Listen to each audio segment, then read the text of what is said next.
glad you could make it with me today. We're going to be talking about thrifting for survival gear, preparedness, that kind of thing. That way you don't have to pay top dollar for good gear. Myself, I am kind of, my whole channel is based on thrifted gear. Hey, CR, how you doing? Hey, Groundfog, glad you guys can make it. I hope you guys got your coffee together and other things. Well, some of my gear is thrifted, some is new, but not very much. Some items is acquired by gifts, some is not. Like such as my Felissa was a gift, which is a nice gift. I really like it.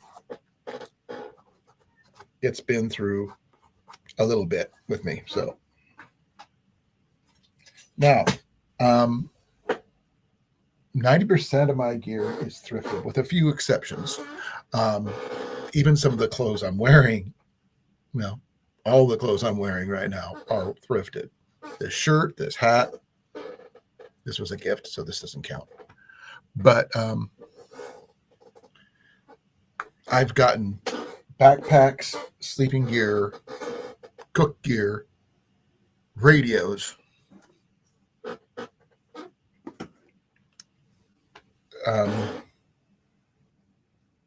let's see here. What else can I think of? Battery packs. This is a 25-cent battery pack. This is a 5,000 milliamp battery. Picked it up at a yard sale for 25 cents. Still works really well. I believe it's 5,200 milliamps. That's not bad.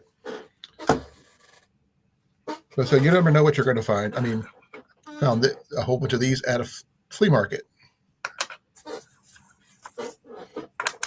You never know what you're going to find until you find it. The stand for my computer, found at a thrift store.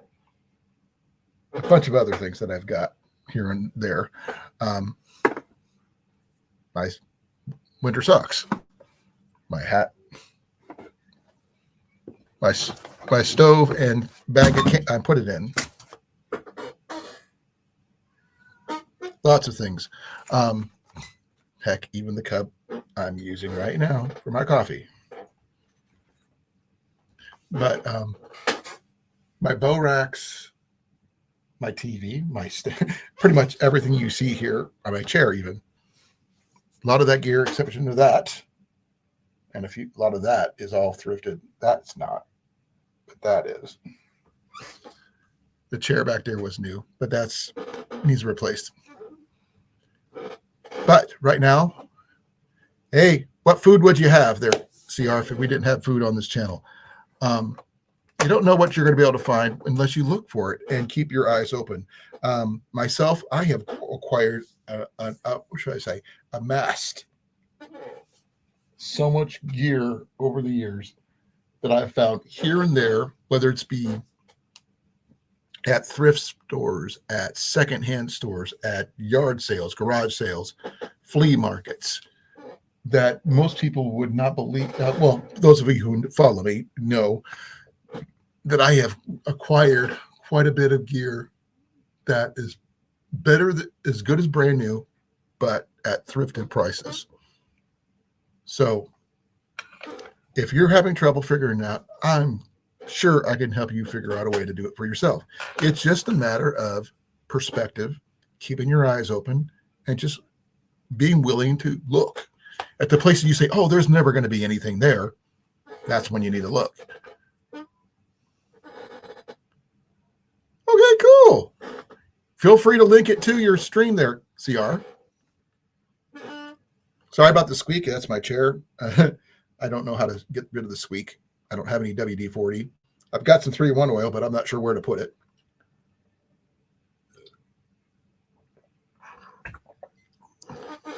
So that right there, I can't figure out how to fix. So bear with me here. But my hatchets that I have, my Evo, it was inherited, not thrifted. But wool blankets, modular sleep system, my hunting clothes, technically, I got my rifle secondhand and my shotgun secondhand.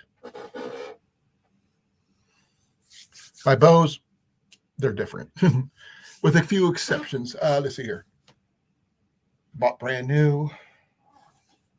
Gift. Bought secondhand. Sword was free. That was a gift for earning that as my Hilt of Valor. This was thrifted. I actually used this over the weekend. I just dried it out. Hey, Wolfie, how you doing, brother? And yes, this is a Pathfinder water bottle, and this is what I paid for it. Oop, if I get that thing, just $2.99. I bought this. When did I buy this? I think back in 2019.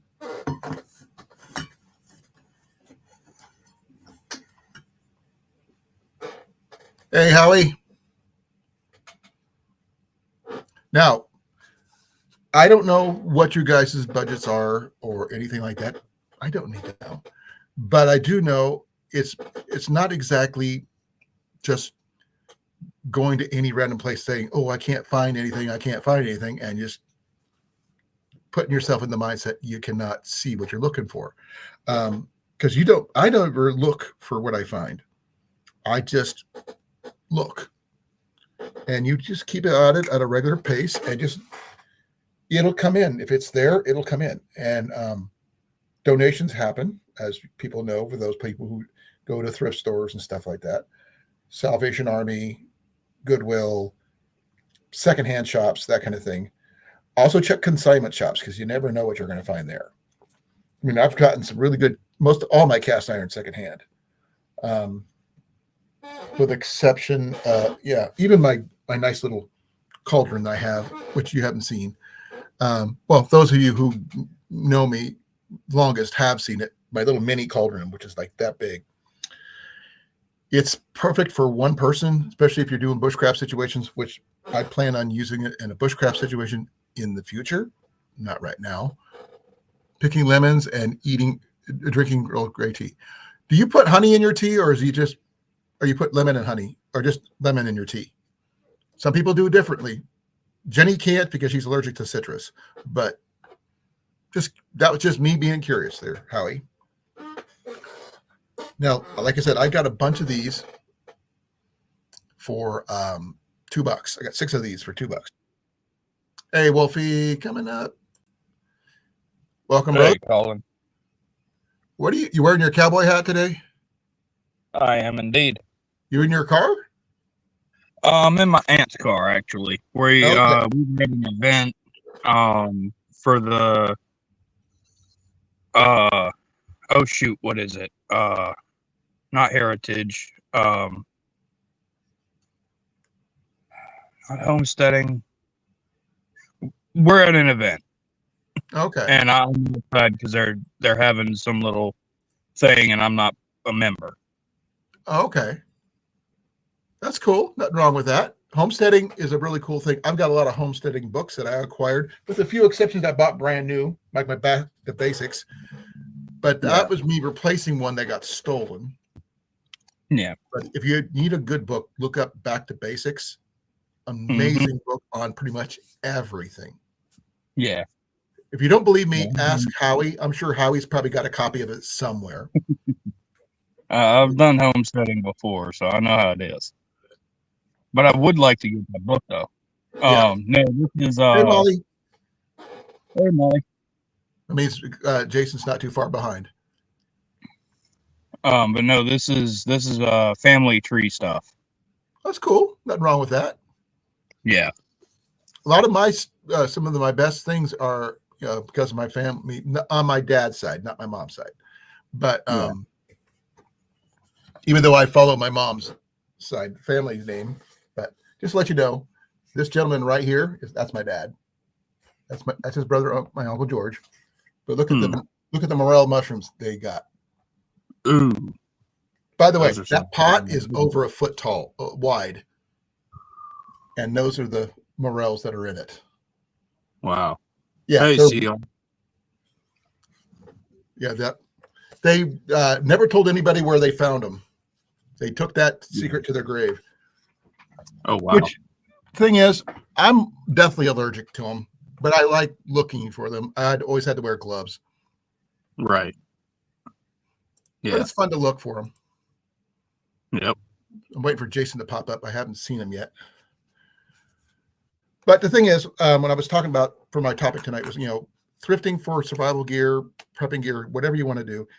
It's not something you think, oh, I'm just going to go down here and I'm going to find everything I need. It's not like that. I mean, I just happen to be at the right place at the right time, and it just happens to be there, and you just have to keep your eyes open for it. Yep. And I find some amazing deals. I mean, literally, this was a brand new Pathfinder water bottle. Yeah. $3, less than $3 at a Goodwill here in Newton, Iowa. Why it's here, I have no idea. But I figured if the universe is trying to tell me something when it shows up, and it's my job to listen. Yep, we got Molly. That's cool. Did you change your glasses? No. They look different for some reason. Don't ask me why. For once. Say what? They're just clean for once. Okay.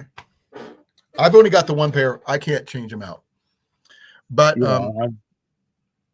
I've just got these as well. I will tell you this. I'm also finding things that you need to get, like I was saying at the beginning. I mean, like this radio here, it was part of a set. It's not the best radio, but it does work, and it's got voice activation and all this other stuff. And at least it works. And you never know what you're going to need it for. I don't always go to the same places. Well, let me correct myself. I always go to the same thrift stores in town because I'm limited on where I can go because my truck is not going to get worked on until day after tomorrow. So I got all the parts, just won't get it be worked on until then. Yeah. But there's some things. I'm going to show you something. We were at the Washoe County Flea Market last year with Herbert T. Outdoors. We were doing a bug out survival challenge. Each of us had $100. We had to build a survival gear bag, a bug out bag from the stuff at a flea market. Right. This just happened to be Iowa's biggest flea market, 20 acres. I have several videos of those. You should check them out. And the place where we camped out was a campground called Belvedere Campground. And these items I'm going to show you was found by Ian in the trash at the campground. Oh, wow. These are not cheapy. No, those are good ones. Yeah. We were just going through everything, and we just happened to look in the trash because you never know when you're going to find anything good. And there's 19 of these, which I could use with pretty much every bit of gear that I own. Yeah. For free. And it came in this bag.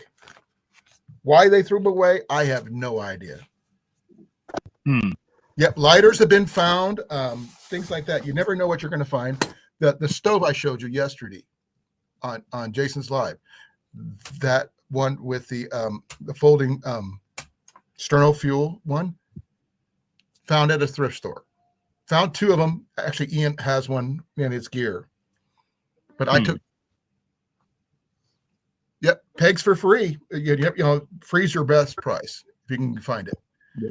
Do not feel dumpster diving is beneath you. As someone who was formerly homeless like yourself, dumpster diving can save your life. Just saying. Oh, yes, it can. Yes, I'm not talking about food, mind you, though I haven't had to get to that far. But I have dumpster dives for items that I could resell and things like that. So there's a lot of guys on TikTok and stuff like that talk about stuff like that. Go ahead. I've found brand new $1,000+ suits in dumpsters. Yeah. Only problem is, do they fit? They didn't fit me. They were too big, actually. Well, that's always a good thing. Yeah. Well, they were in the big and tall section.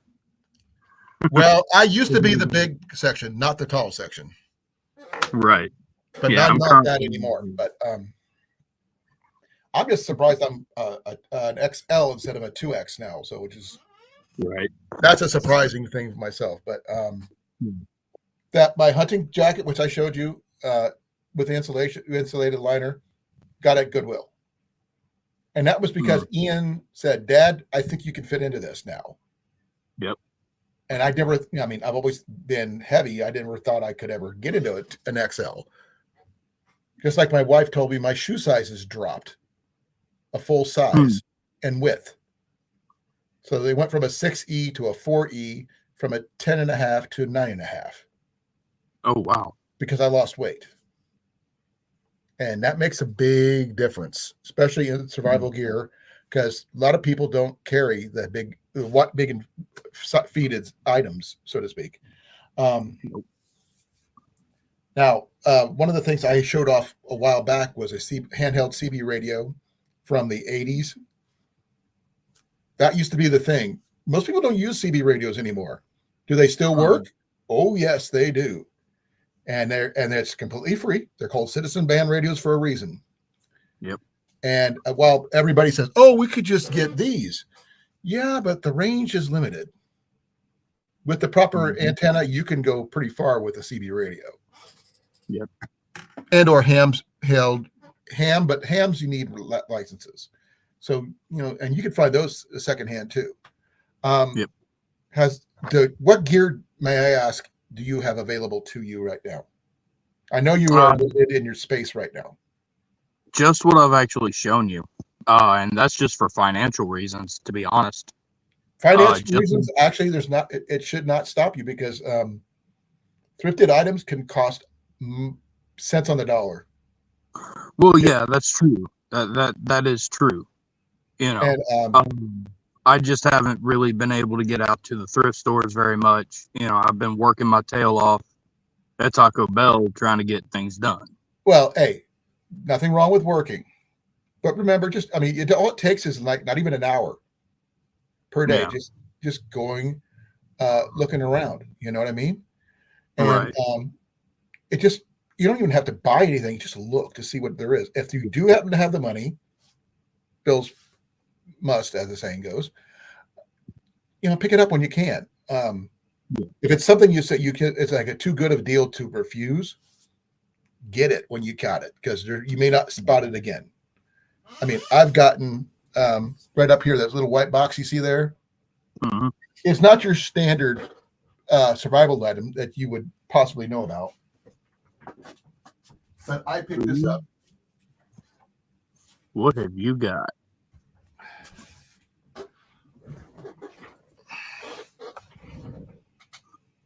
Oh. Well, hello. See what it says? Virus filter? Yeah. How much? At a thrift store, probably $5.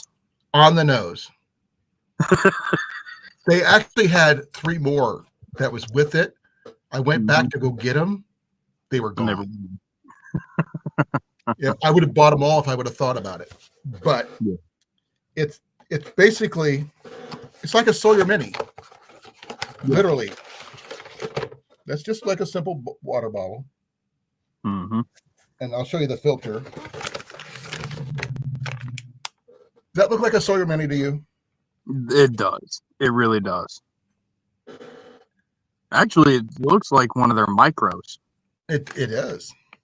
And as you can see, it's sealed in. It's brand new in the box.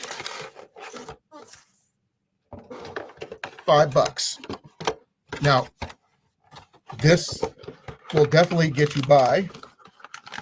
As long as you pre-filter your water, obviously, not super dirty water or anything like that. But you got to keep your eyes open. You never know what you're going to find. And There you got yourself a water container plus filtration at the same time. For a long time, this thing here will filter. How much will this filter? That's 100 gallons. This is an Aquamira system, by the way, for those people who didn't know. Aquamira, you have heard of the Aqua Tabs? Same company. And why they were there brand new, I have no idea. But I am not going to discount a good find when I find it. Okay, it says it does 120 gallons per filter. I was close. Yeah, for 2 filters, 240. Yeah. The average person doesn't drink near as that much in a survival situation. No, they don't. The average person doesn't drink that much sitting at home on their butt. Well, they should. They should drink. Yeah. Give me a second here.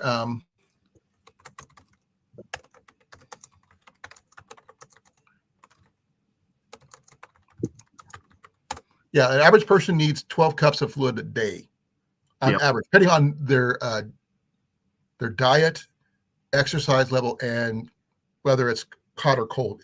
But most people don't realize you still need water in the wintertime because it just sucks the water out of you. Oh, yeah. So just keep your eyes open. You will find things in the most unique places. I mean, I literally at a thrift store, at a Goodwill up in Marshalltown, I found 2 Boy Scout manuals.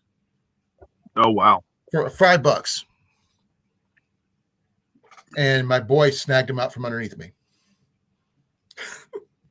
Because he happened to say, I found it's mine first, but I got it. So I've got my Foxfire series books, if you know anything about those.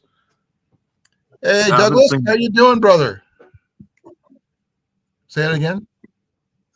I haven't seen the Foxfire yet. Okay.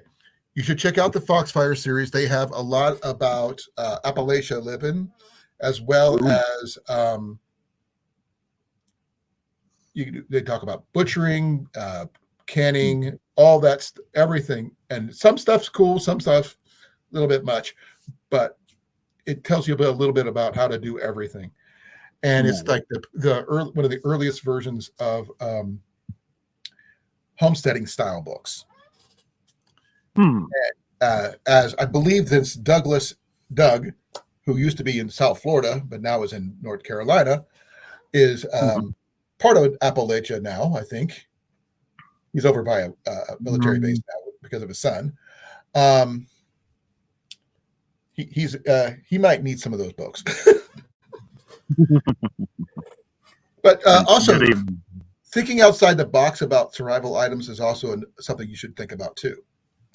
My boy gave me this. I talked to you about this a little bit. Yeah. That is just a little light that went into one of those little,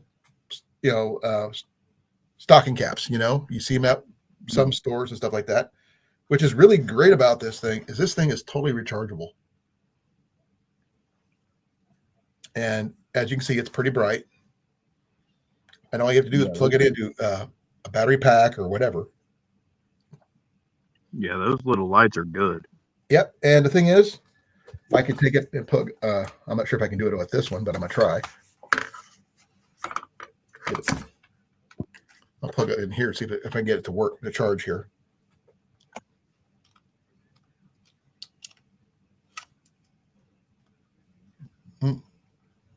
Not that one, apparently, but I can charge it on my thing down here.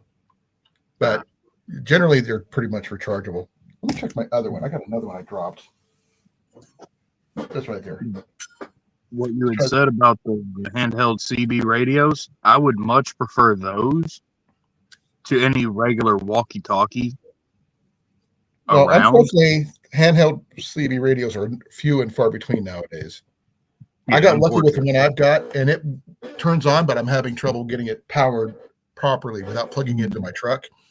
And my truck is not working at the moment because I have to wait to get the brakes fixed on Saturday. But I did take the battery out the other day and take it downstairs and put it on a trickle charger to charge up full. And I'll be installing that in tomorrow to make sure I've got a full charge when I go to move it. So Right. that's going to be, I've got that all ready to go. Then I got to buy new tires because it just, and it's wintertime. I need new tires. By the way, I'm getting those secondhand too at the junkyard. Don't forget to check stuff at the junkyard, guys, for those people who live near junkyards, because they go through every car that comes in and they find all the stuff that's in there. And I found stuff in a car that I gotten from a junkyard. I found a left-handed baseball mitt. To you, that doesn't mean anything. I'm left-handed. You know how hard it is to find left-handed baseball, anything left-handed? I was ecstatic. It fit in my hand. It's like trying to find a left-handed glove in a right-hand glove store. Pretty much. And since I'm left-handed, that's the big thing for me. A lot of my gear is left-handed, which would make it tough for anybody to try to use my gear. But I could use theirs. But check out thrift stores, not just for big items like the water filters or the backpacks or tents or whatever. Look the book section. Check their homesteading books. Check their gardening books. Check various home repair type stuff, because you never know what you're going to find there that you can really use. Also, if you happen to see a yard sale, a garage sale, something like that in your hometown, don't discount those places, because estate sales is another good one. You can get things on the cheap for, cheap. I mean, I've got an Eaton hand crank power station thing for $4. It's an older style, but still works. So, that's one of the things you got to. Yep. I found a Emmett Kelly bourbon, Jim Beam bourbon container at an estate sale. Well, that's cool. I don't drink, but that's cool. I thought you did. No, I used to. How old are you, Wolfie? Just curious. 28. I stopped drinking back in, let's see, what year was it? 2003. Oh, okay. So I was just 8 when you stopped drinking. Yeah. I got out of the service and I stopped drinking.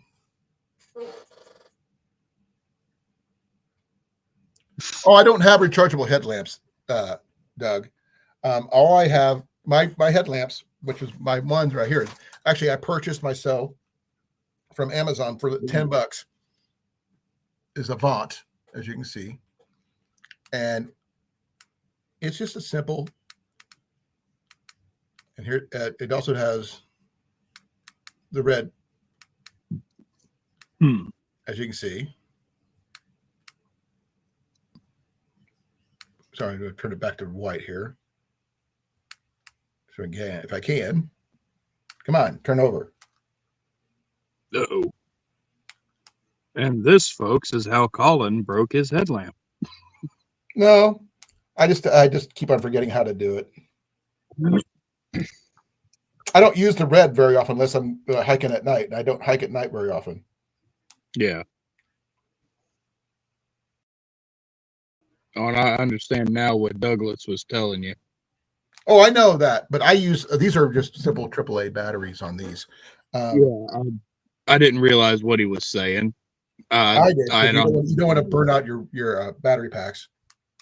Yeah. Let me try this here. Well, it's raining pretty good here. What's the temperature? 44. Last I checked, it was 10. Burr. No. You want to send Burr was this morning. It was -11 this morning. Ew. No, I don't want that. I don't want that. Now I'll take some snow if you do. Oh, come on. I think my batteries might be getting really low. But the one thing cool about this thing here, it can pop off if I need it to. Yeah. and it just takes 3 AAA batteries. You can get the rechargeable ones. So if you have a little solar panel or something like that, you can do that. That way you can keep, it's another way of charging up your headlamp and stuff like that. Because one of the things you can get, which most people don't realize, you can get USB rechargeable AAA batteries, which is basically, if you can get a hold of those, while they don't have a forever life or anything like that, it does extend the options for you to recharge your headlamps and other items that require the AAA batteries, like this headlamp, little radio, or anything else that's either AAA battery, AA battery, C, D, whatever you'd use. All right, I got it back. Right on. No, the thing I said is when I bought this one here for $10, I didn't just get one. I got 2. And Nice. I gave one to my son. So Very nice. options, like I said. Yeah. One of my biggest, I guess, suppliers of my survival gear when I can get it is Walmart, honestly. And I need to stop going to them because theirs is pricey. It depends where you look. And there's some things you should know, that some items you should not look in the hunting section. Yeah. Like for paracord, don't go there. Go to the craft section. And if you're going to get a knife, don't go to the counter in the outdoor section. Go to the fishing section. Get yourself a little fish knife for like $3. That's very Mora-esque. Yeah. It's in the same. It looks like a Mora. Definitely not a Mora, but it's thinner, shorter, but it's cheap if you lose it. It'll do a lot of the same things a Mora does, but it doesn't cost you an arm and a leg. Right. Well, see, I could have gotten a Gerber that looked and had pretty much the same exact looks of a Mora, but it was like $80. Okay. $80. I'm going to make a suggestion to you right now. Okay. This one here was a gift to me, but it is found on Amazon. This is a Flissa. Oh, I love the Flissa. This thing is a beast and a half. Yeah. $25. Oh, I'm going to have to get one of those then. Look at that micarta handle. Yeah. That is just amazing. That for me would be one thing that I'd have to change is the handle, because I don't really care for the micarta. Well, use it while it's there. And if you need to, then change it out later on. But right now, it works perfectly fine as is without having to do any modifications. Yeah. I mean, it's got a good grip. It fits my hand. I've got fairly large hands for someone my size. I am not very tall. I'm only 5'8", but I have really beefy fists. Mm-hmm. And there's a lot of things I don't get from Walmart either, Doug, but there's some things I do just because it's convenient. The one thing I can't get at Walmart much anymore is Mountain House meals, because they start carrying only the, what is that one? Oh, there's that. There's a Mountain House meal that has mushrooms in it. I can't eat it. Yeah, I know which one you're talking about. And the thing is, if they made it without mushrooms, it'd be amazing, but no. They used to carry the beef stew meals and other stuff, which was great. The breakfast skillet, amazing. Love their breakfast skillet. But yeah, you have to go to other places to get that nowadays. Yep. Sweet Farm got a really good deal. Sportsman's Warehouse, any places like that. REI's got a good selection. A little on the more expensive side, but still. Meats. I don't go to Walmart for meats if I can help it, Doug. I go to Fairway. They have an actual meat counter. Fresh meat. I just go to my local butcher. Well, the closest butcher is like 30 miles away. Oh, goodness. I used to live in a place that had 2 butcher shops. That's saying something. I live in a decent sized city. Tuscaloosa is one of the big 5. I've heard of it. And we have a butcher shop probably 10, 15 minutes away.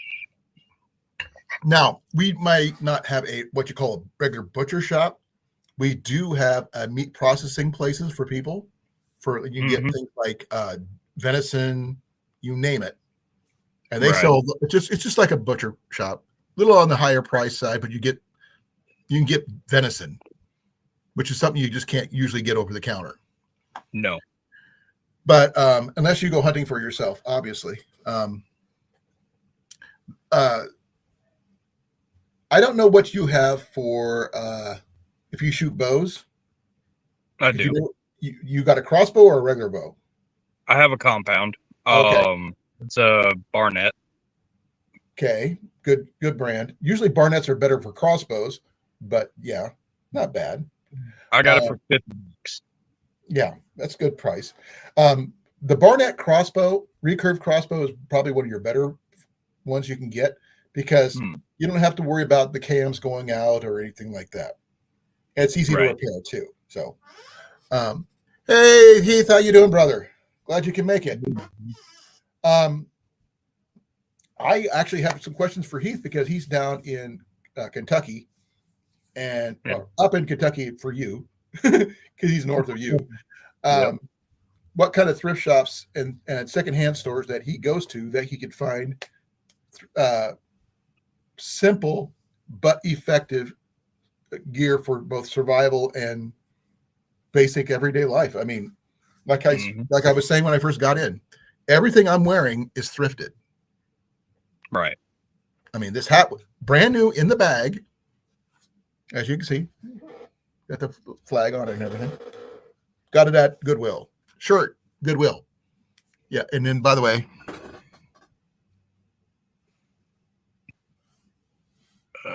I'm into fitness. Fit this deer into my freezer. Yep. So that that kind of thing. I just there's only a few things that I buy brand new, but it's because I have to because I'm left-handed. But my chair, my desk that I'm using right now, my coffee cup, 90% of my gear that you see in this room is thrifted, with a few exceptions. But not that I'm poor or anything. I am, but not in that way. It's just the fact is I just find things one piece at a time. Like the Johnny Cash song. You do it one piece at a time. Yep. And I know exactly which song you're talking about. Yep. Man, that is someone actually built that automobile, by the way, just to let you know. It is real. Look it up. And then it has one light on one side and 2 on the other. One's got a fin. One side's got a fin, and there's no fin on the other. I will let her know. You said, hey, love. CR says hello. She says hi back. We have plenty thrifts around. I have found, though, lately that the Goodwills in my area are charging a war price on things. Yeah, Goodwill. That's from Heath. A war price? What's a war price? I'm not familiar with that. A leg and a half. But they're charging. Finding it, it's a bit. I mean, like I was saying, I mean, $5 for a Aquamirror water filter. Right. You know. But then again, I got a box of backpacking gear, which included. Give me a second. Down here. An MSR water filter and extra filter. Mm-hmm. And everything. I had a solar shower, had a Marine Corps tent, which Ian absconded with immediately. Of course. All for $50. off of Facebook Marketplace. So I have multiple water filters because you can never have too many of those. Hey, Mike, how you doing, brother? Haven't seen you in a coon's age. Hey, Mike. Mike's from Florida. Bulldogs, how you doing, brother? Glad you can make it. Thrift is not expensive. That's the thing. People think it's expensive because depends on, you just got to keep your mindset. A lot of my gear is, while high end, is cheap. Yeah. I can understand why yours would be more expensive because marine stuff is expensive, but you're not trying to buy a boat. You're not looking for that. You're looking for the other stuff that keeps you alive. Yep.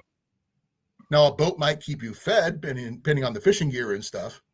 Because I know seaworthy fishing gear can cost more, but not always.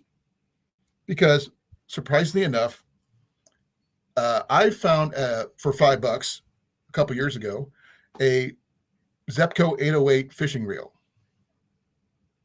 brand new in the box. That is a sea fishing reel in the middle of Iowa. Yeah. And 808 is a freshwater and saltwater reel. Yep. And well, here's the thing.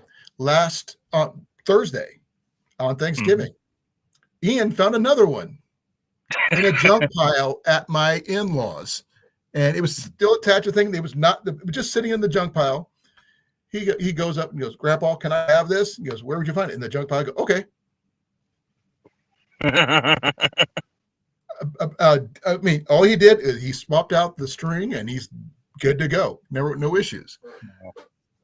Shears for $1. That's a good thing. I mean, shears can do a lot of things. You can use it for medical reasons. You could use it for making your own clothes.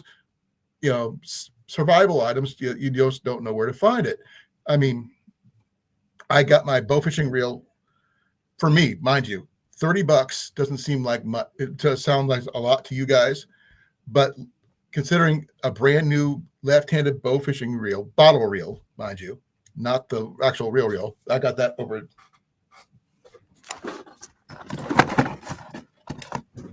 This is a Zepco bow fishing reel. That one was $30. They normally cost $129. Yeah. So. Sorry, excuse the hand. They can, but the thing that I have trouble with is not so much the thrift stores. Doesn't matter if it's Goodwill or Salvation Army, whatever. It's the people who go to resell. They descend on new days and they buy out tons of gear before you get there. Yeah. That's why. But the thing is, they're not looking for what we're looking for. They're looking for the t-shirts. They're looking for the niche items. We're looking for gear that we can use. Yep. Yeah. I never had that issue up here. Maybe it's just your area there, Heath. No, it's mine too. It's mine too. Heath, I found this aqua mirror. They'll prove it that it's aqua mirror, right? Right there's the aqua mirror. Brand new water filter in my Goodwill, $5. And you'll recognize this one guaranteed. Found this at the same one, not at the same time, mind you, for $3. I keep this sticker on here for a reason, to prove that I paid only $3 for it. Now, a lot of my heavy duty expensive gear that I use for backpacking, all of it, and I do mean all of it, I found for under, let's see, how much was it? Under $100. Now, when I'm saying that, I'll explain what I've got for you. 9 backpacking tarps. Those are usually between $150 to $200 plus. A Big Agnes Copper Spur 2, $500 tent. a Light Fighter 1 military tent. $5. Mm. $12 on the Big Agnes because they broke it up into pieces and I had to buy each piece separate. Yep, I go to good flea markets all the time, and I've got my bicycle there. I got a brand new bike, $40. Speaking of, I need to find a bearded axe that isn't on Amazon, but okay. I know mine are not bearded axes, but I do find things for a while. If you just tell me what you're looking for, I will keep my eyes open. well, all you have to do is pay me shipping, and you know, and how much the actual cost of the item. That's all. Yeah. Well, and I'll get you. I'll sell it to you at the same price I get it. I'm looking for just an axe head. More or less something similar to a bearded axe. Send me a picture. Send me a picture. My email is in my description box on my channel.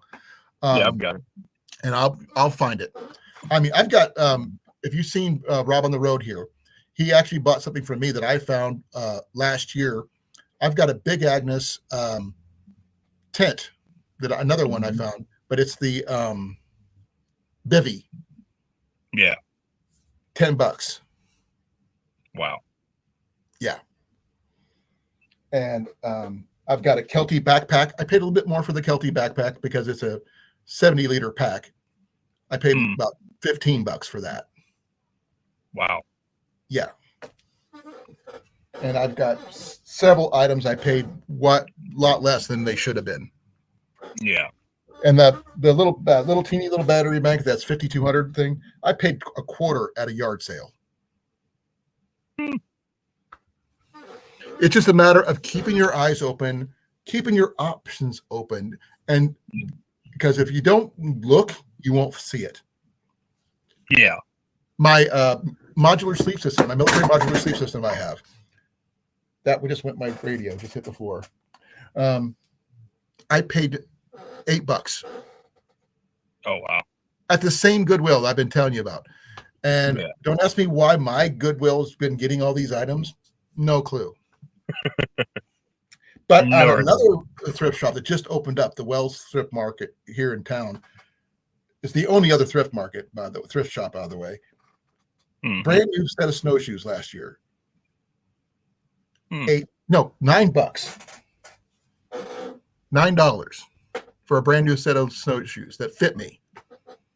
And surprisingly enough, I couldn't use them until I lost the weight. So there you go. By the way, Wolfie, you're steaming up the windows. Yes, I'm fully aware of this. And you don't even have a companion, dude. Yeah, sorry, that's just dinner. Oh, that I don't want to know. No, shipping can be paid. Literally, I just bought something for another item that I acquired for $70. I bought a used MSR Whisper Light stove. I carry it with me when I go pretty much backpacking anywhere now, because I upgraded originally from one of these. If you're wondering what this is a gasifier wood stove.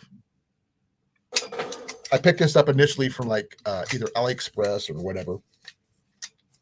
By the way, good options. But this was like 3 or 4 years ago. And it's a really good option. You can use it with pretty much anything. I'm sure Heath's got a couple of these. But they make different versions of this. But for this, $10. Mm-hmm. It's a knockoff of a solo stove version. It's not perfect by any means.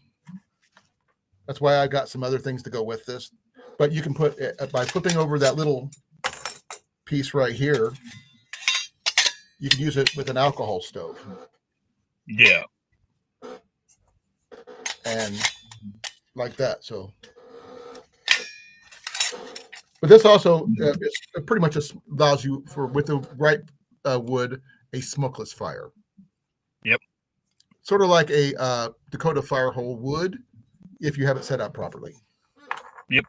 And most people forget you got to use dry wood, folks. The drier, the better. Yeah. Yep. Using Like wet I wood said, a lot.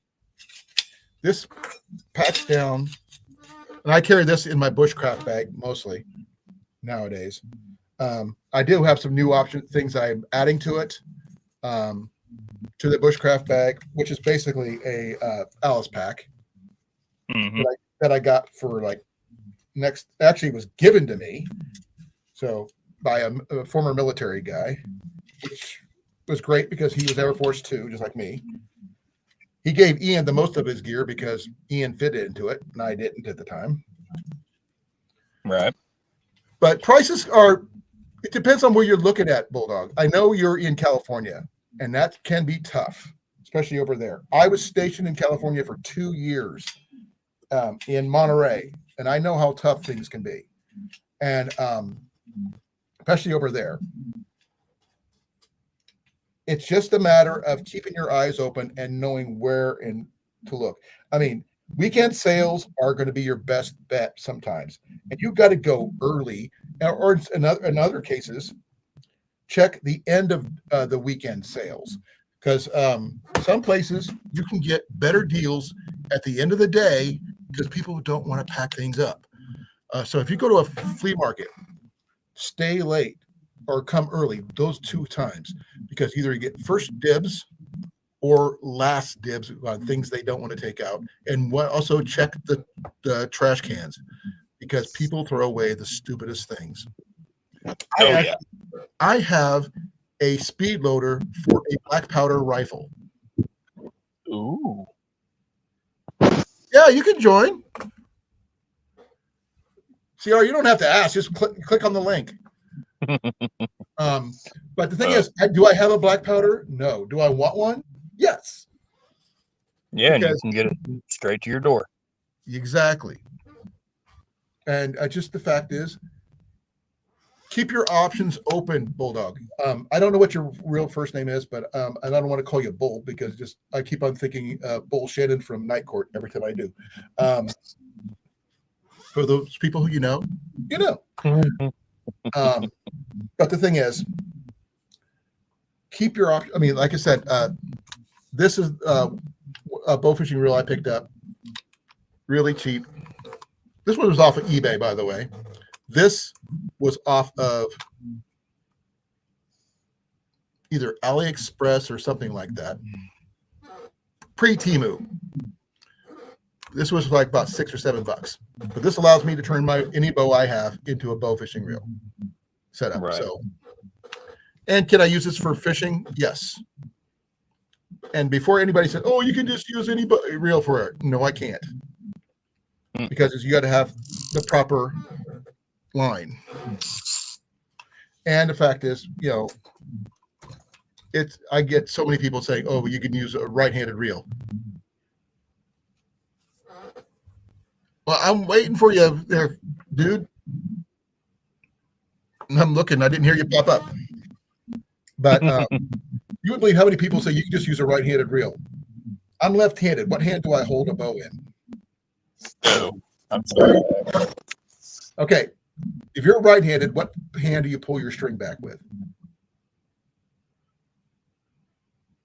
I don't know. Okay. When you're pulling back your bow, what hand do you have the bow in? What hand do you have the string in? I use my left hand to hold the bow and my right hand to pull the string back. Okay, now I give a left-handed, a right-handed, a left-handed fishing reel. Could you use it? No, because you have to reverse your hands. You pull back with your left hand? No, I pull back with my right. Okay. You couldn't use a left-handed fishing reel because you're holding your bow with your left hand.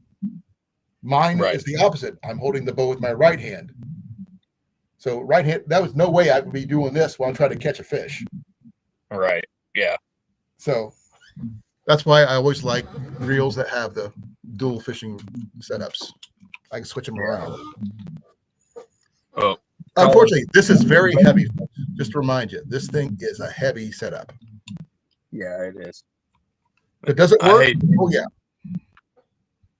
I hate saying it, brother, but I'm gonna have to get off here. My phone's about dead, and I got no way to charge it. You didn't? Okay. Get yourself a phone charger for the car, dude. Yeah, I'm gonna have to. Be safe. Get yourself a battery pack or something, brother. I will make a suggestion to you though. This little, like a little Anchor battery, comes with a built-in charge cord. Ooh, nice. Okay. I got this one actually off of Timo. Okay, I'm gonna have to look into that. Oh, before I go, Colin. Yeah. Because Heath is, or at least was, and hold up, wait a minute. Heath is. Heath is in here, I think. Yep. Hey. Um, Sorry, Roscoe just came in. I didn't get the chance to say hi. That's Sheriff and Hazard. Yeah, hey, I call him Roscoe for a reason. Yep. You know why I call him Roscoe? Because of the Sheriff of Hazard. Who's the Sheriff of Hazard? Yep. Okay. If you know, you know. I know. Duke's it's a hazard. Well, you be well, brother. I will catch you later, okay? Well, hold on. Before I go, I want ahead. to mention real quick, because I don't know if you know this. Sometime in 2027, probably June, July. That's a long ways off. It is. But I'm going to be hosting an event down here. Okay. It's going to be a bushcrafters and outdoorsmen meetup. Okay, I'm assuming this is my invitation. Well, it's not just an invite for you; it's an invite for everybody. Oh, I'll accept. Now I have to make sure. I don't know what I'm doing in over a year, so I'm gonna have to wait and see on that one.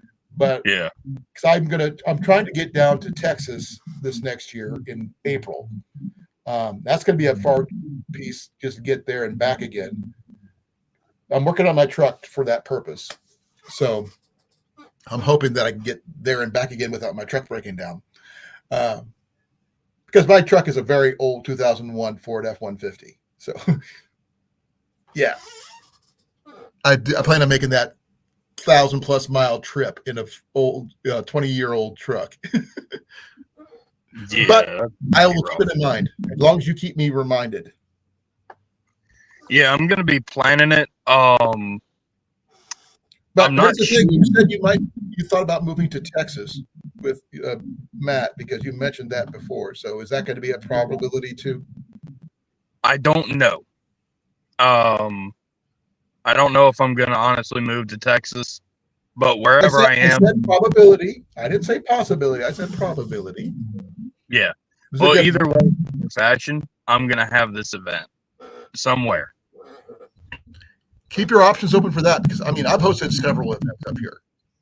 Yeah, it's quite a few actually. I'm just like, don't ask me why. I just started doing it once, and it's a lot of fun, a lot of work, but it's a lot of fun. And being a great host for something like that is a big responsibility, and make sure everybody has fun. That's the big thing. I had a big giveaway when I did mine, but that's what you do with yours is up to you. Yeah. If you need any advice, let me know. I've hosted several. Well, I might have to ask for some help on it. Yep. You could also talk to Pest Hunter Outdoors. He was there. Cliff from Foxed Outdoors. He was there. People like that. They all helped. That was a multi-person thing. All I did is find the location, and we all put it together. Right. So, and we had some amazing things happen there. So, but you got to go, brother, before your phone dies. Get yourself a battery pack, please. Or at least a phone charger for the car. You know, if your car allows for charging while it's shut off, is the question. My aunt does have cords in here. I don't know if they'll reach. Give me a minute. Oh, Lordy. Don't know until you try. Hey, Howie, I'm glad you're still here. Heath, if you're still here, brother, let me know. It will reach. Does it charge is the question. That is a good one. Where's the hole? Some places, Don't even- some of them charge with the car off, some don't. That's the Yeah, that's the this issue. one does. There you go. There's your answer. Do you have to go There we now, go. though? There we go. All right. I am Yeah, actually going to give you. I'm going to give you another option of something that you should look out for that you need to get. That's going to help you in this particular situation that you're in right now. Okay. Is this? Is that a This- gimbal? No. Oh, I know what that is. You can attach this to the inside windshield. Put your Yep. phone here. It just tightens and expands and stuff. Give me a second. I got to do something here because I got it upside down.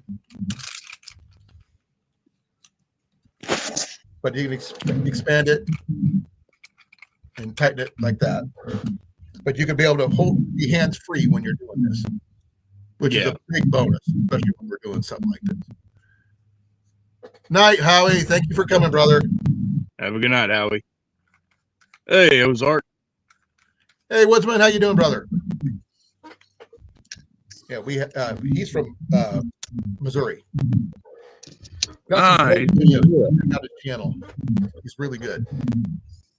I've been watching a lot of his stuff recently. Yeah. So keeping your eyes open, keeping your options open. That's a big thing when it comes to getting gear. You don't always have to buy high-end gear unless you think you can afford it and you think you absolutely can't live without it. Like I said, I don't even have a big power station like some people have. Do I want one? Yes. Can I afford one? Oh no. So that's on my future wish list, but not going to be an option anytime soon. I actually got lucky with my GoPro that I have because I had a GoPro Hero 3 starting out. Then it got broke. But I got extremely lucky that one of my followers purchased me a GoPro Hero 7. It was an amazing deal. I love the guy to death. I wasn't expecting it. It just showed up in the mail. And I use that one whenever I can. But, I go off my phone a lot too. So, but you never know what you're going to find at a secondhand store. My winter socks, these are Columbia's, cheap, brand new, in the package at Goodwill because people just donate stuff. So, Yeah. I'm not sure what Roscoe has in his area.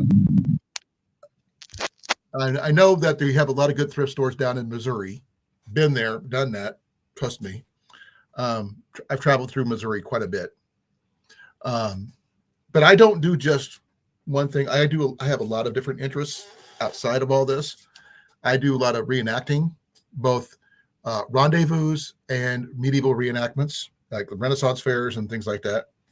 Teaching archery classes, which I can't really do at the moment because my gear got stolen earlier this year. Lost my trailer, which really freaking sucks. No word on that, by the way, folks. I'm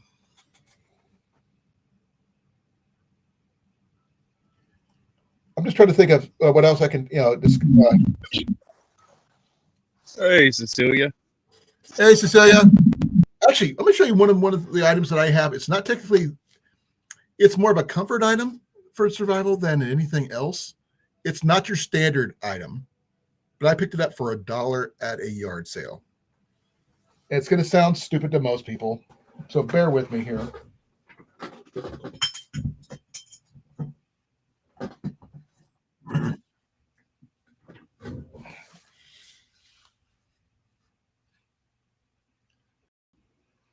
Is that a flute? It's a bamboo. Yeah, you see, it's bamboo. Paid $1 for it. I have.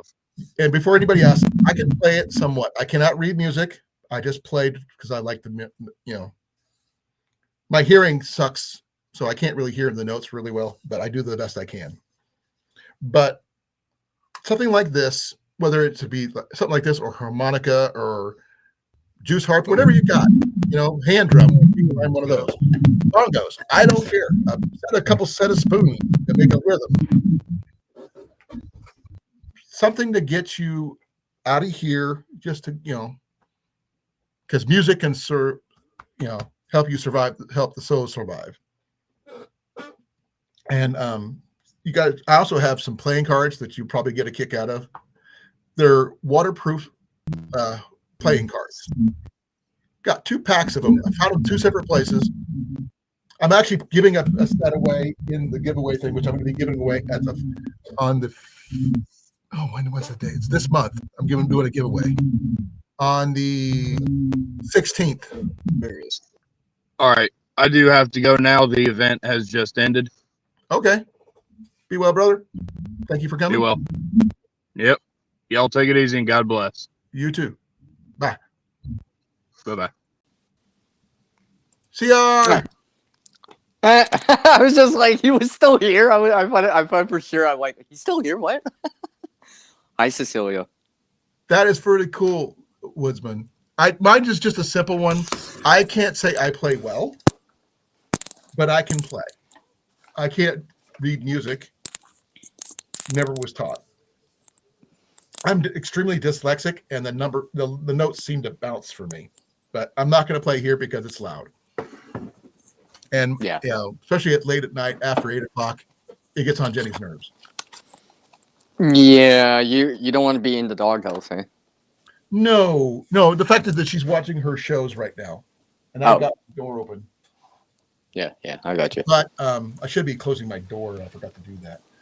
But as most people know, who are good to know, 90% of my gear is thrifted, and I have better than average gear. For those people who know me. Now, did I go out of my way to find this stuff? No. I go to the same thrift stores over and over and over again, generally, with exception of the Watch Your County Flea Market, because that's what I have access to. I think I got less than 15 that I actually go to throughout Iowa. Ooh, that would be amazing, Woodsman. I used to have a rosewood one, but my ex, Ian's mom, got rid of it because she didn't like it. Shear, you got a good set of shears. I know. I told you. I got it. Those are good medical shears. Well, I got this for $1. As soon as I saw it, I was just like, "They're like $1." That is a good deal. Make sure the handles are attached really well because sometimes they come loose. No, of course. I mean, I found what you would call full tang scissors. I'll just say it like that. It's easier to explain it like that, right? I have the same problem with shears as I do with anything else. Being left-handed. Yeah, that's the only issue. But keeping your eyes open, and I think I might make a list here. I go to the Goodwill here in town, the Wells Thrift Market here in town. I go to the what's it called in Des Moines?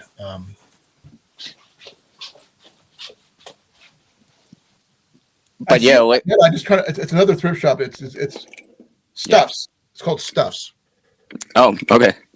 And I go to Collectomania. I go to the Picker Nose. Yes, I know. It's funny. All these places in the U.S. I'll never see, but I know. I'll be like, I know that place. How? How the hell do you know? People tell me about it. I have a video about it in my my video library. I did a whole hour thing on that. Did, the Brass Armadillo and multiple smaller church-related thrift shops. Mm-hmm. One of them is actually in conjunction with a animal shelter, which is I really like visiting there. I found several backpacking items there that are for a really decent price, and it helps out, the animals. Yeah.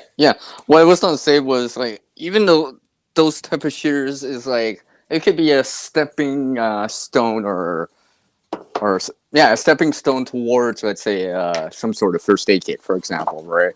Exactly. And you're right, Woodsman.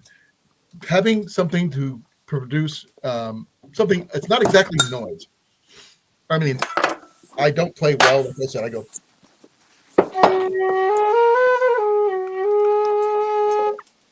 But it does sound nice when there's nothing else to listen to. Later, Bulldog. I didn't really see what's leaving. I didn't know you. Night, Bulldog. Thank you for coming, brother. Sorry, I'm making coffee on the side, so you might hear me. Nothing wrong with that. I mean, you know me and coffee. No, I know, but it's because I'm not muted myself. Out of respect to you, right? You're the host, right? I don't want to make a bunch of noise. Is something we do on this channel. Come on. No, but I don't want to make a bunch of noise while you're talking, right? Out of respect. Don't worry about it. All you have to do is mute yourself if you need to. True? Okay. I'm just saying. But coffee is given. You have free reign for coffee. Yeah. No, but what I was trying to say was like something like just $1 shares could be like that stepping stone towards having that first aid kit that maybe you buy or put together, for example, right? You find a different kind of pouch, some other supplies you can get access to, and the next thing you know, you're putting together something, right? You're bringing these resources together, right? Because basically that's what you're doing, right? You're bringing these resources from different places to make some sort of kit, let's say a bushcrafting or some sort of go bag, right?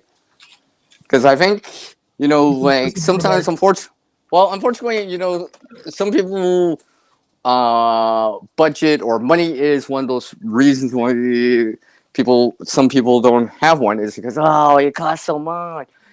You need to buy the gear. Yeah, of course, to a certain degree, but like if you're very resourceful, you may be able to like not have to spend as much. Yet still have something of good to higher quality, and sometimes could be even better than a dollar store version. Like the shears, those are not from the dollar store.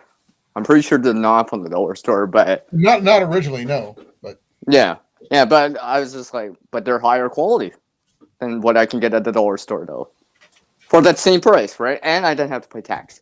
Like I said, $1. This is from a thrift shop, and you'll see why. Mm-hmm. This is not your cheesy deal.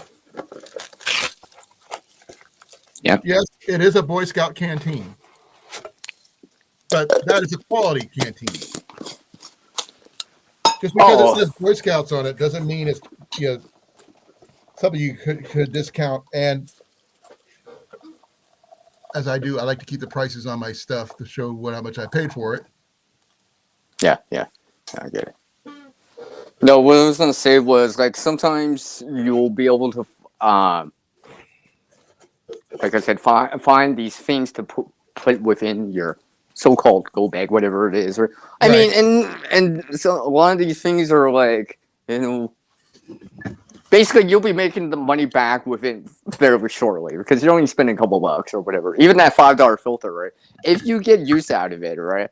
It'll be well worth it, and you probably already made the money back, right? So pretty much now it's just like, well, if I use it at least 5 times, it'll be worth it.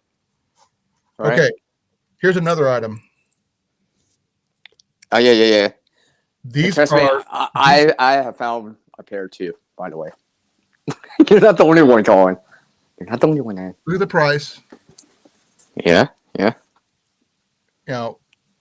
And the fact is, I actually got this from another item that I acquired that was turned out to be broken, but the case fits these things perfectly.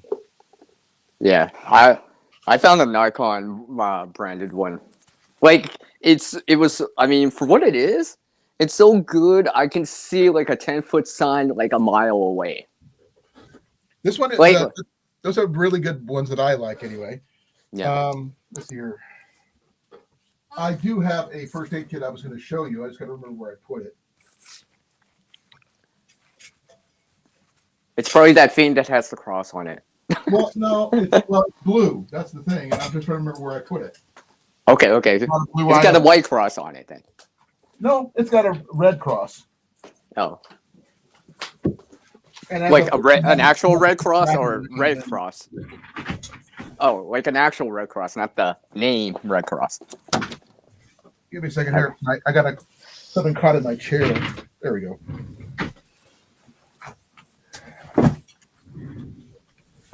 But a lot of the things you see that I have here, like my tripods, I have my lights on. All Goodwill. I found a tripod before too. I've got three. I think anything that Colin names almost, I probably have found a version like that too. I have an arrow stand. Okay. Point taken. I didn't find one With yet. arrows. I haven't found one of those yet, but no, but you'd be surprised, right? And like I've said in the past, right? You never know until you take a look. That yard sale that you're like, oh, it's whatever down the street or whatever. If you don't go to it, you have no idea what you Exactly. find. So you look for it, you don't know what you're gonna find.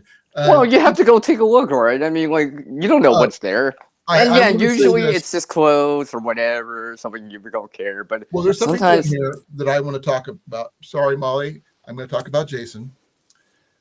He says he's got a thrift shop there at where he lives, but there's never anything in there because he never goes in. Items change daily, and of course, you're not going to find anything if you don't go in and look. Mm-hmm.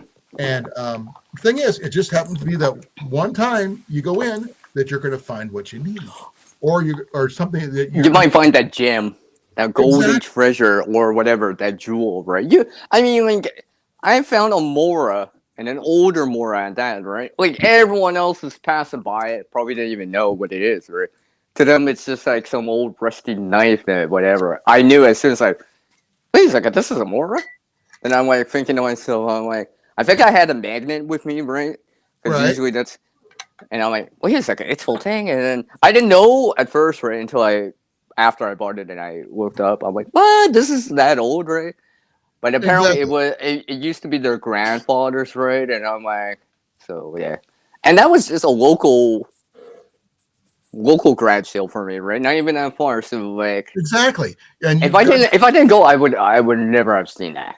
Exactly. And it has so much history, right? I'm just like, not just because it's old, but because it's like it's got memories in it. If you're having trouble, getting yourself motivated to go look at these places, you can think of it two ways. Me, I think of it like a treasure hunt, but it's a treasure hunt for survival. Yeah, survival preparedness type of items, like they're useful. I mean, I've seen laters. I've seen laters. I mean, like a ton of like things that you would consider as survival type items, right? Probably I've seen like at least the first 5 seasons, at least. Okay. Of some form or another, right? Give me a second here. I got some other stuff here to show you, which some of the stuff I think is really cool, but because I think it's cool doesn't mean you guys do, but I do. Well, if I start showing things, the stream will go for another 6 hours. Well, one of that actually I wanted to show because I talked about it earlier, and someone might be interested in it. Because I can't use it doesn't mean someone here can. Mm-hmm. The first one I call my Star-Lord Special, and you're wondering why I call it a Star-Lord Special.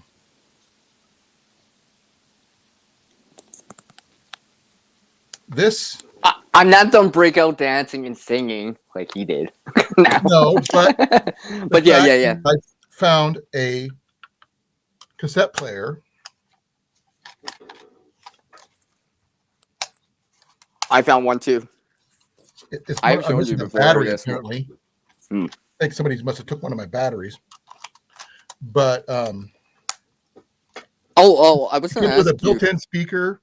I was going to ask you. It also has a mic, so you can record stuff if you need to. But that way, you can. I mean, cassettes, while not popular as much anymore, can do a lot more than just play music. You can record with it. You can keep track of your thoughts, journal with it, whatever. For those people who are wondering about this item here, this is something I found in the trash at the last flea market I was at.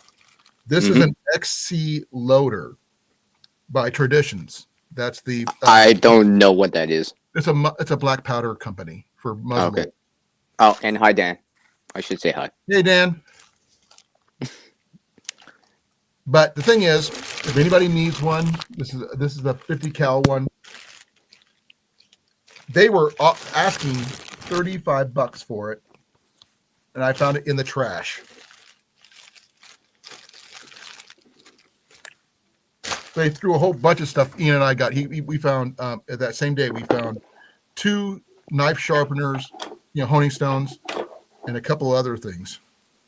You know what that reminds me of? No, the last time I showed the camp out trip, right? Like this is supposed to be like when you guys went to the gathering, like this major event. Well, I mean, I wish you could have gone though, dude. No, what I'm saying is like there's our campers, right? Right. There's our campers. Right. When you guys went, there was our campers, obviously, right? Right. We allowed everything was allowed there. No, but one thing I keep in mind is that the leave no trace means the leave no trace, right? But sometimes people leave something behind, or right, and I'm like thinking to myself, oh, I'm just helping the guys here so they don't have to pick this up and whatever, right? Because you'd be surprised what people will leave behind in the rush out when they're leaving camp. Because they're trying, like, especially if they're bailing fast, right, or quote unquote bugging out. Everybody helps everybody. Make sure no, but our people too. I'm talking about our people that are like, just a campsite away. You can see them, right? You can see their campsite. You just can see they're leaving, right? Like in the video that I've shown my last camp out, right? I showed some of the cordage I found because it was left from our campers, right? Some of it was kind of generic, kind of ropes. I found, Yeah, but what I'm saying is, like, I've actually found usable amounts of paracord, like actual, like with inner strands, right? Like, because I saw the person using it, and they left the site, and I'm just like looking. I think it's because they're rushing, so they just cut, right? They're not using, like, let's say, quick release knots, like maybe we would so much, right? So we wouldn't have to cut the cordage, right? Because basically they're cutting the cordage to leave fast. Cut my cordage. I don't. At least try not to, right? That's the last thing. You try to use like quick release or something like that. You try not to cut it, right? Oh, a lot of my gear has the little slip features. So yeah, no, but I've seen people like setting up shelters and stuff like that with tarps and stuff like that, and they're stringing it with like cordage, right? And I've also noticed if you have knowledge of knots and hitches and stuff like that, you limit how much cordage you waste because you don't have to cut it because you're not using these hard knots that you cannot undo afterwards. One of the books that I was sent to me by Rob on the Road is a book on knots, how to tie knots, not just average knots that you hear about in bushcraft circles, but naval knots too, all of it. And it's over here in my collection. Mm-hmm. And I've got the Army Survival Manual, which is really great because it's from the year I was in, which was really awesome. I never had one, but I have one now. Yeah. By the way, Dan knows about the Watch Your County Flea Market. He's been there, and Dan can tell you how big it is. So I still think he cheated on the bug out. Oh, by the way, I found this cordage too. By the way, what type is it? Well, let me just put my phone there. It's like, because I'm trying to describe it too. It's like it's not coated. No, it's a twisted free strand. It's just a twine then. Yeah, I mean, I've used it for other things, but the thing is, I'm giving it a second life again. I'm actually giving it like almost a second, third, fourth life at times, right? But the thing is, like something like this, you can beef it up by doing macrame to it. It'll shorten the cord. Yeah, I mean, I can braid it. I can braid it to there for tensile strength, right? I mean, I've done stuff like that. But the thing is, I was just like looking at this. I'm just like, but I'll send you a picture later, Colan. I think I still have a picture of it when I originally found it, when it was tangled. Like I had to. You got there a day before, Dan. You told me yourself. You went the day before I got there. I didn't go in until Saturday. You were there on Friday. Even I remember that now. Even I remember that, Dan.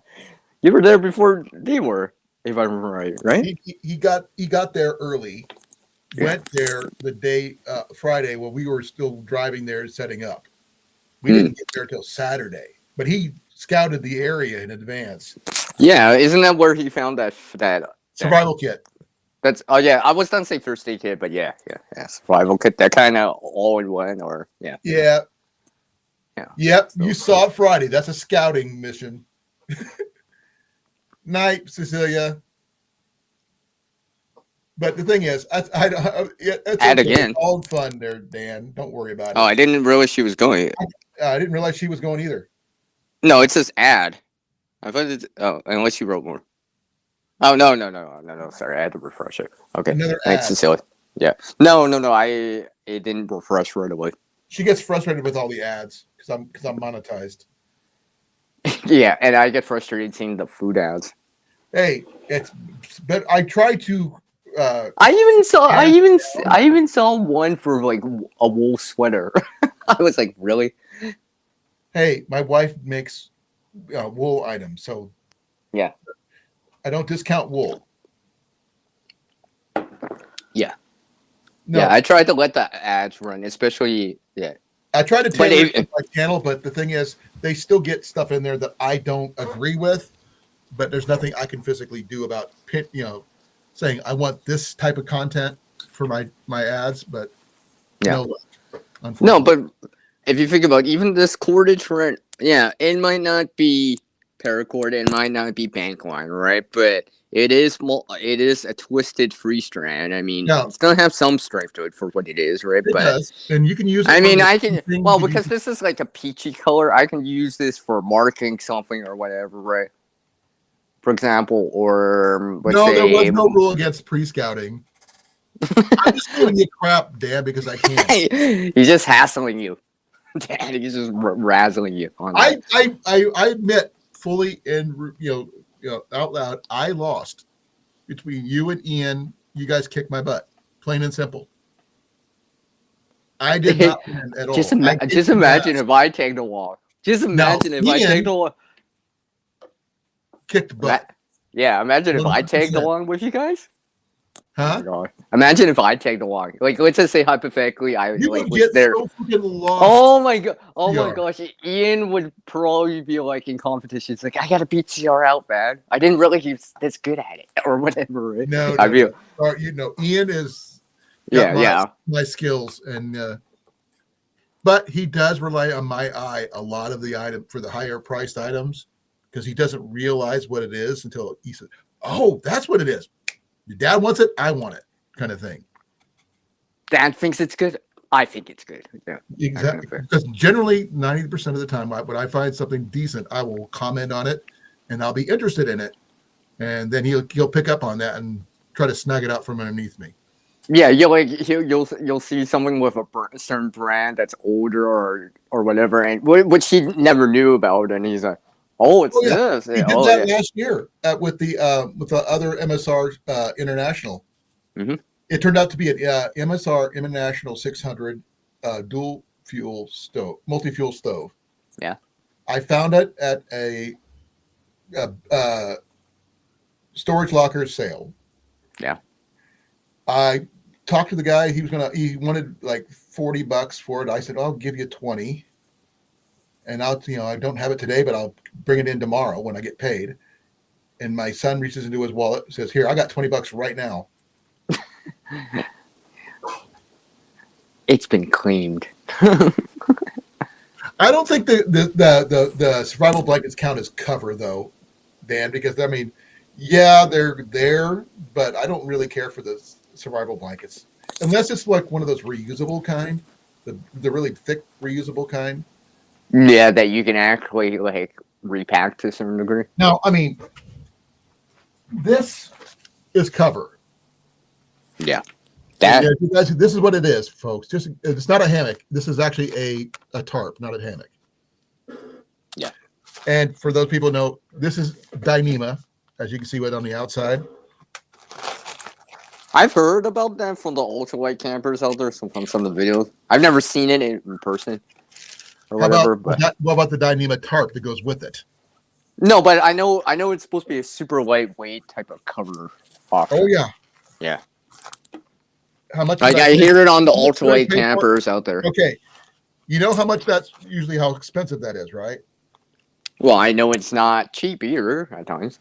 Yeah. I always knew anyways, right? Yep. Guess how much I paid for it? I'm not. Oh, I know. You've already made back the money already. That's how cheap it was. You've already made the money back. I've got pocket changes more than this. Yeah, But yeah. I paid $3.95 for this. And it's in a usable state too, right? It's not like it's usable, and it comes with all the cords and the tensioners and everything that you normally have to buy separate. Mm. That So costs you extra. This so is you got the several accessories $100 too. This is several $100 tarp, That's cool. That's cool. and it Like weighs nothing. And that's already been claimed by somebody. No, yeah. I was gonna say, see, like in the camp out trip where I've shown the cordage, right? The length of paracord, like obviously because it's been cut, it varies the length or whatever, right? But even like 1.5 foot, 2 feet, 2.5 feet, that's good enough. It might not be, per se something I want to use as a ridge line, but I can use that for tile points. Right. I mean, I've got. You know what I mean? Like Walmart and stuff. I've got a 5x7, which is part of my giveaway that's coming up, by the way. Mm-hmm. On the 16th is when I'm doing my giveaway. Okay. Just to let you guys know. But what I was going to say was, like, Colin, like, if I found a tarp, for example, at that same time, I'd be like, look at this. I'm starting to I can start pulling these resources together from different sources. Like, oh, here's a tarp. Here's some 2 feet, four 2 feet lengths of paracord, right? For example, and then the next thing I get something real quick. Yeah. Please forgive me for interrupting. No. Not technically paracord; it's 550 cord because it was never used. Okay, 7. It could be used for actual parachutes. Okay. Parachute type of cordage. Okay, yes. It's 550. They call it 550 cord because that's the weight limit technically. Yeah. And most people. Well, I mean, there's different types, if I remember right. Because some of them are you see one's not 550, it's like 1100 or different weights. Well, there's like what that's type the weight, 3, type 1 tensile strength. Yeah, type 1, type 3. Oh, it's been a while. I looked at those stuff. And then there's the survival cord, which has all the different strands in it and things like that. I've never owned any of that. That's not right. I mean, I know Cliff has some of that stuff, right? I've seen the videos, right? There's the fire cord that has that inner twine length. Yeah, they have. It has. It's like these, but it has the fire cord. It has the pretty much like the wire. It has all the other stuff in it. Yeah, the copper wire and stuff like that. Yeah, and stuff like that. Yeah. Yep. But yeah, I mean, so like I said, look, if I found a tarp to go with that, maybe I found something else. Next thing you know, I'm actually having something I can add to my tent. Exactly. For example, and then next thing you know, I actually can bring this stuff together, right?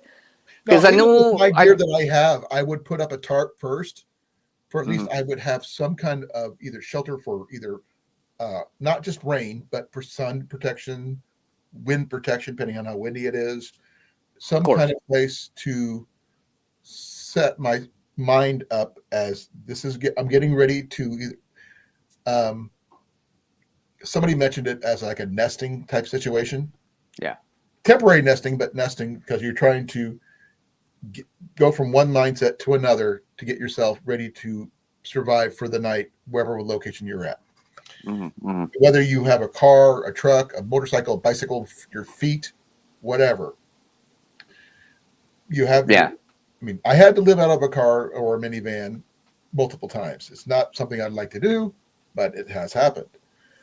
But for those people who go car camping or truck camp, you sleep in the back of your pickup or you have one of those tent truck camper things, anything like that. keeping those things in your car, especially with winter coming, and with exception of here, which is here. Yeah. And you're there where you're at, but I mean, as you said, we got more snow than you did. Yeah, well, Colin, I will say one thing for sure. I will see below 0 Fahrenheit next week. I saw below 0 this morning. It was negative. Actually, the forecast almost like they changed it since, but I almost saw a minus 15 Fahrenheit for overnight low. Like next week. They've raised it now to like maybe like minus 2-3 Fahrenheit, but still, I mean, like it was coming, negative right? 11 Fahrenheit here this morning. So yeah, like you know what I mean about that kind of cold, right? That's where it actually is. Really cold here. It's cold enough. It's cold enough for most people, right? Right. I'm in central Iowa. Mm-hmm. Not a lot of cover for central Iowa. I'm literally in the middle of town, which is not a good place. There's not a lot of trees here, unfortunately. I miss trees, but it's a house. That's all I got right now. It's cover. Oh, that reminds me of something. During the summer, right? You may be able to find. I've actually been able to find ice cleats before. Like it is technically used, right? But for ice cleats for traction. Oh yeah, like I'll find stuff. Find them in the spring. Yeah, find them in the spring and summer, but they're meant for the summer. Colder periods of time. Stuff, at the beginning of the year, in the fall seasons and in the spring.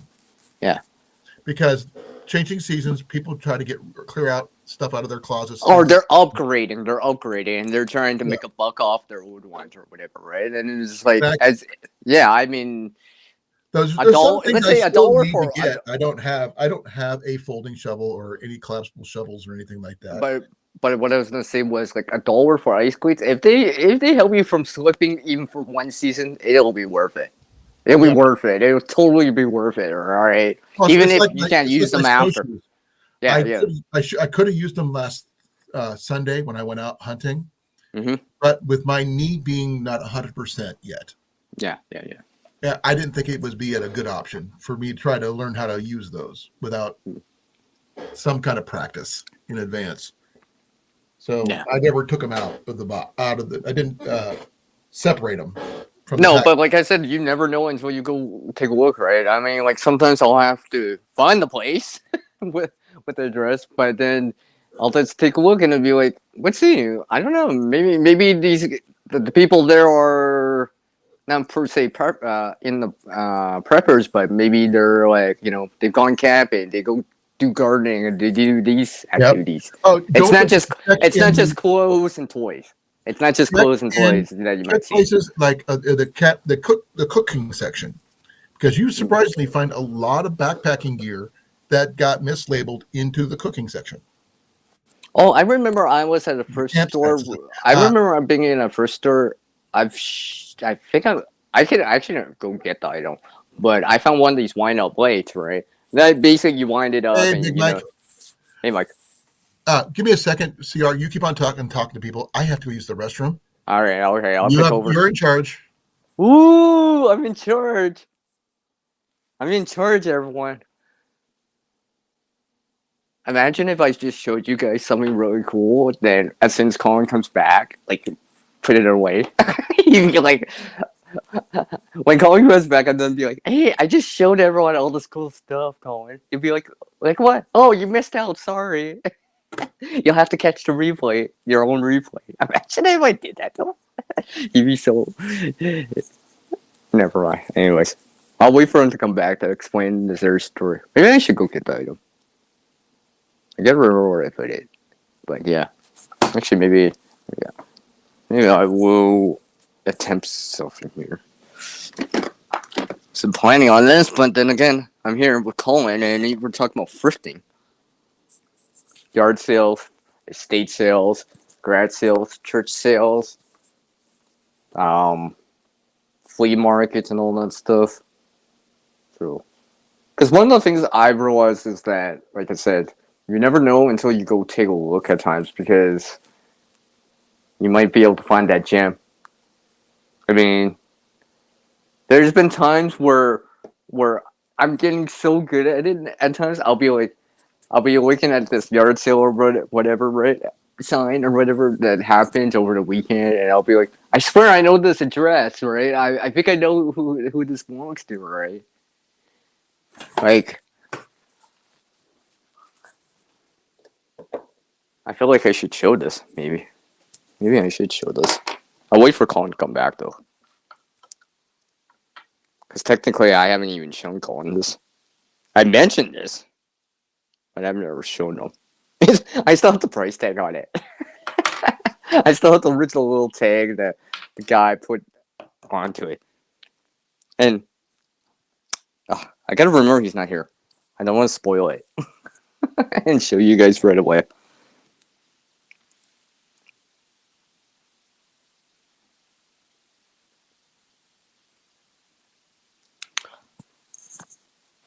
I'll have a sip of coffee while I wait for this guy here.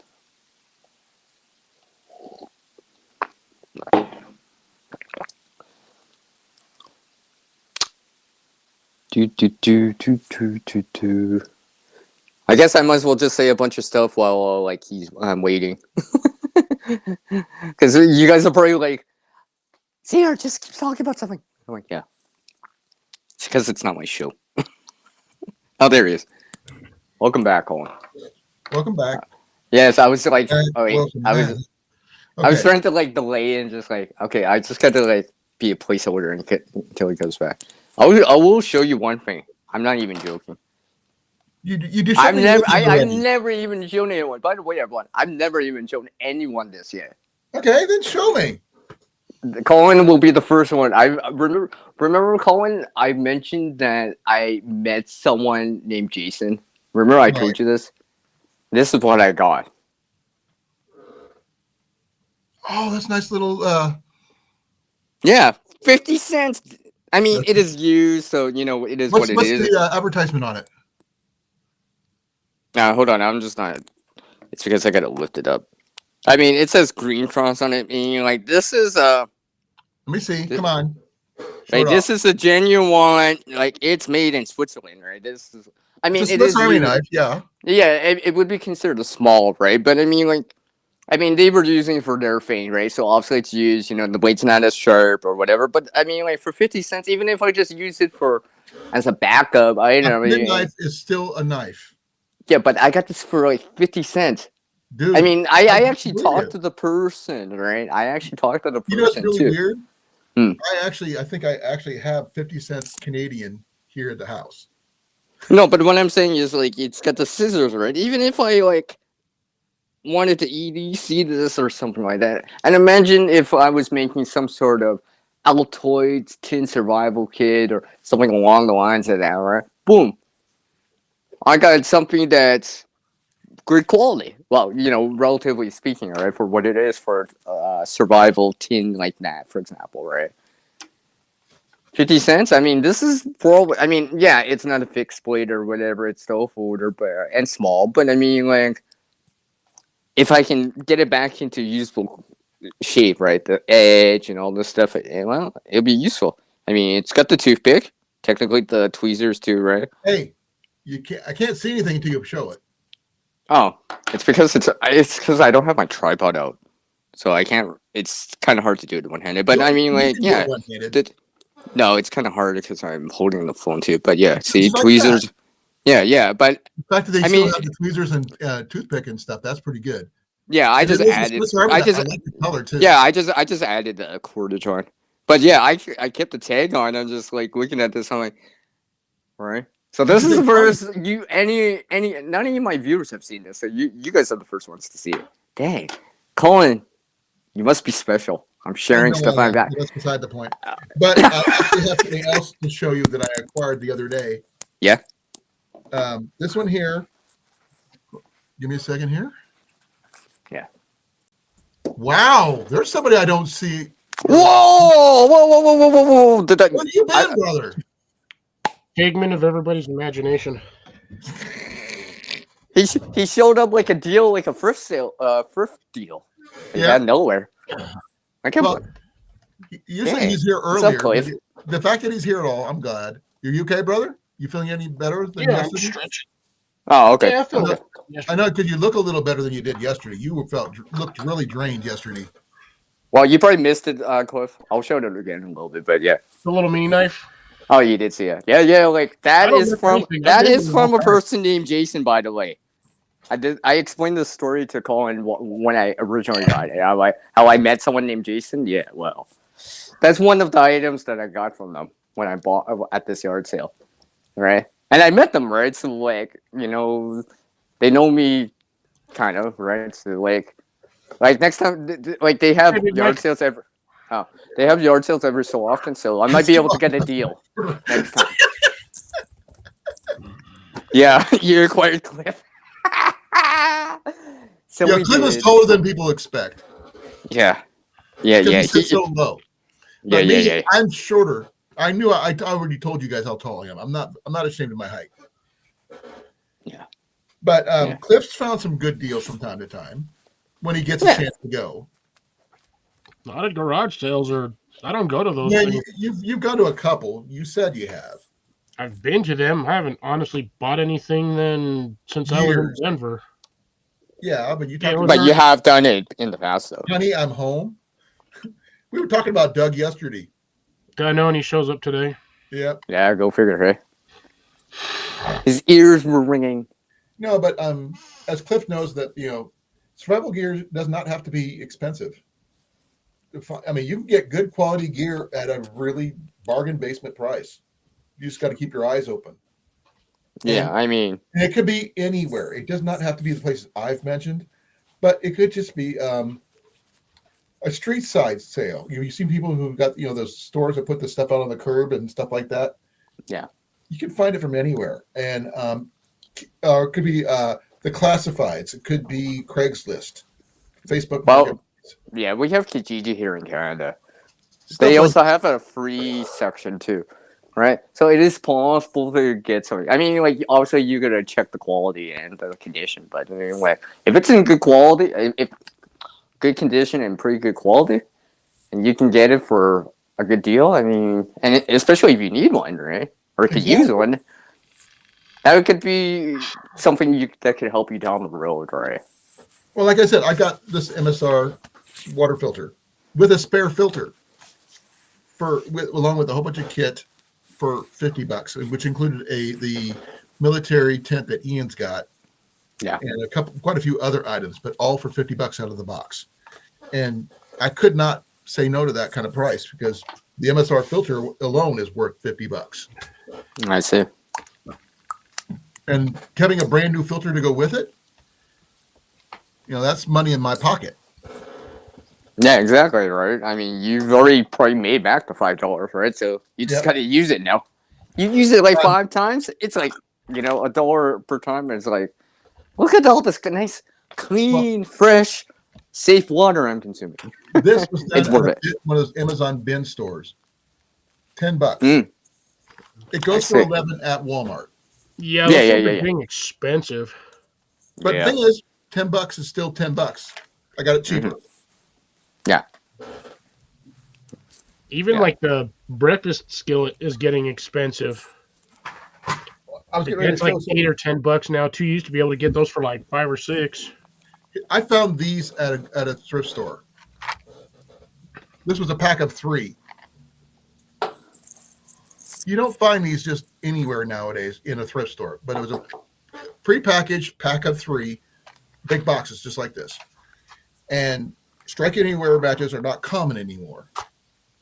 Are you okay? And most No, of the I'm fine. matches were in there, right? Like, it was Yeah, it was maybe not quite new, but like most brand of them new, were. never been opened.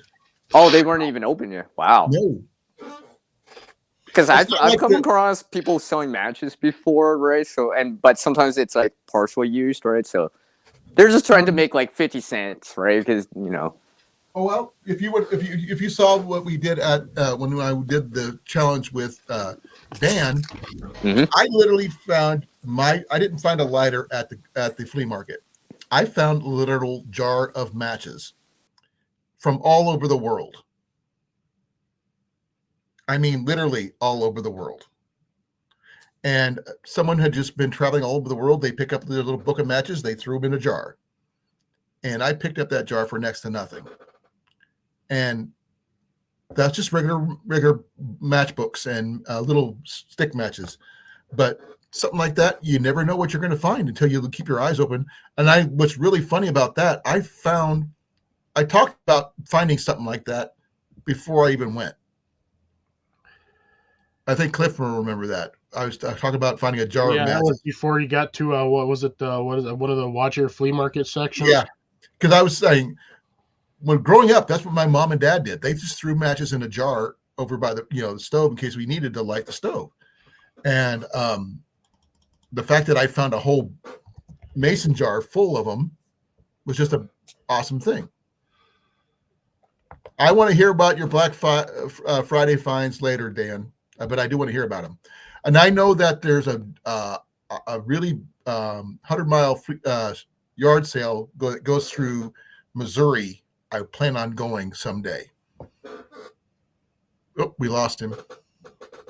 But there is a 100-mile yard sale, Cliff, that you would probably get a kick out of doing if you could. Hey, Magnus, how you doing, brother? Hey, Scott. I'm sorry. What was that, Cliff? Only thing I'm dealing with now is like a residual scratchy throat, and that's it. Well, I hope you'll feel better soon, though. Oh no, I'm fine. I feel fine. I just sat and rested today. I didn't have anything to do since it snowed on me last night. It did.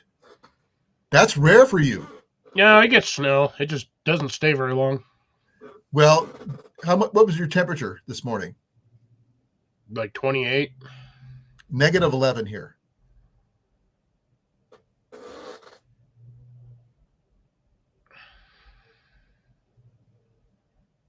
Ringing steel? Say what? Scott, you're going to have to explain that one. Do you understand what that statement is? Ringing steel? Triangle. The only thing I can think of. I know it was colder than Scott, and he was up in South Dakota, so.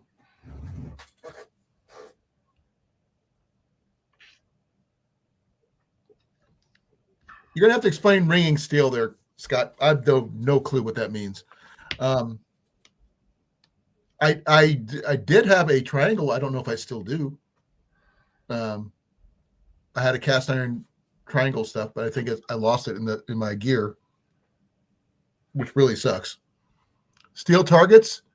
I didn't have steel targets. I had when I went hunting, I went to they had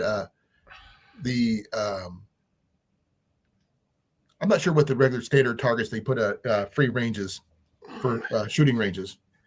No steel targets though. They had paper targets pinned up, and I used what they had up there. But that's when I went hunting. That's the only, because someone got ahead of me when I was hunting, and they pretty much scared everything. But the fact that I made it over 2.5 miles that day, I think I did pretty good.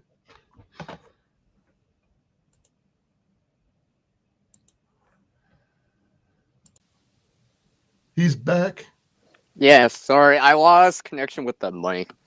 Okay. I can always tell now. So if I randomly slide up without saying something, it is because of that. You know me. I don't leave without saying anything. You guys know that. Yep. Magnus just came in, so you can say hi to him. And Scott. Hi, Magnus, and what's up, Scott? Yeah. No, I can see the chat, right? I was about to go back to YouTube or Instagram. It's like, Colan, I'm backstage, by the way, dude. I just saw the private thing pop up. Yeah. See, that's why now I know to say something. I'm here backstage. Yep. Yeah. No, I mean, finding cheap gear it's a matter of being able to go, because Cliff is a workaholic. Of course. We know that he when he's not at work, he's working in the garden. Yeah, gardening ain't cheap. Nope. But if he could find gear that was when I was working at the D.A.V thrift store last year, for about 3 months, I spotted something in there. If I would have had the money, I would have bought it for Cliff, hands down. I've seen grow lights before at a No. yard sale. These were raised garden beds. Oh yeah. I remember you mentioned this before. Yeah. And if I would have had the money, Cliff knows I would have bought them. And because I get a 20% discount for being a veteran at these I would have places. made him keep them too, because shipping those things would have been almost as much as the unit themselves. Yeah, but it would have been worth it. Yeah. Because I just didn't have the cash on hand. Oh, someone else. Yeah, me too. I didn't have quite enough to get these grow lights. Hey, I didn't Wolfie's know. back. Oh, he's back. Hey, Welcome back. Are you plugged Did you in? find your charger? Yeah. Did you find the charger? Charger's inside. I'm outside at the moment. I'm Oh, at okay. the house I'm currently staying at. Oh, okay. Well, welcome back. Yeah. Thank you.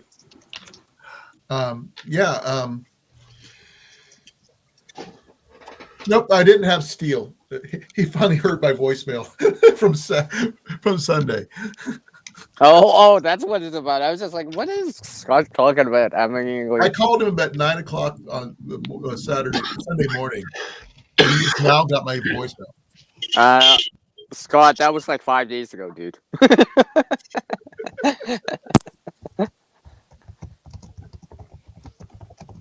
But yeah. It depends on the style of gardening you do, and if you actually intend to eat what you grow. Yeah, it depends what you're growing and stuff. Yeah. And the people who know that is this guy here. Now, does he eat everything he grows? No, but he does people who does. So he grows food for other people, not just himself. Now, Yeah. will he eat his peppers? Oh, yes. Were they hot this year? Oh, no. Some of them weren't. Some of them are. Just don't touch your eyes after. It really just depends on the pepper. Yeah. They kind of, some of them kind of creep up on you. I actually did some research on that. Did your peppers have any striations in it? Lines? Were they were on there and they still weren't hot? Not a lot of the striations can mean one of two different things. It can mean that either A, they got too wet during the growth process and they expanded too much, or B, that They're really super hot. Yeah, they grew the way they were supposed to and just went that route. But yeah, normally most of the time if you see like the striping or the stretch marks on there, that's usually due to overwatering or just got too much sun and they dried out. Well, that's what I heard, that they can indicate they're hotter than average. Normally, yes, under normal circumstances, depending on the pepper, yes. If you see those like stretch marks or striations or zebra lines, that usually means they are ridiculously hot.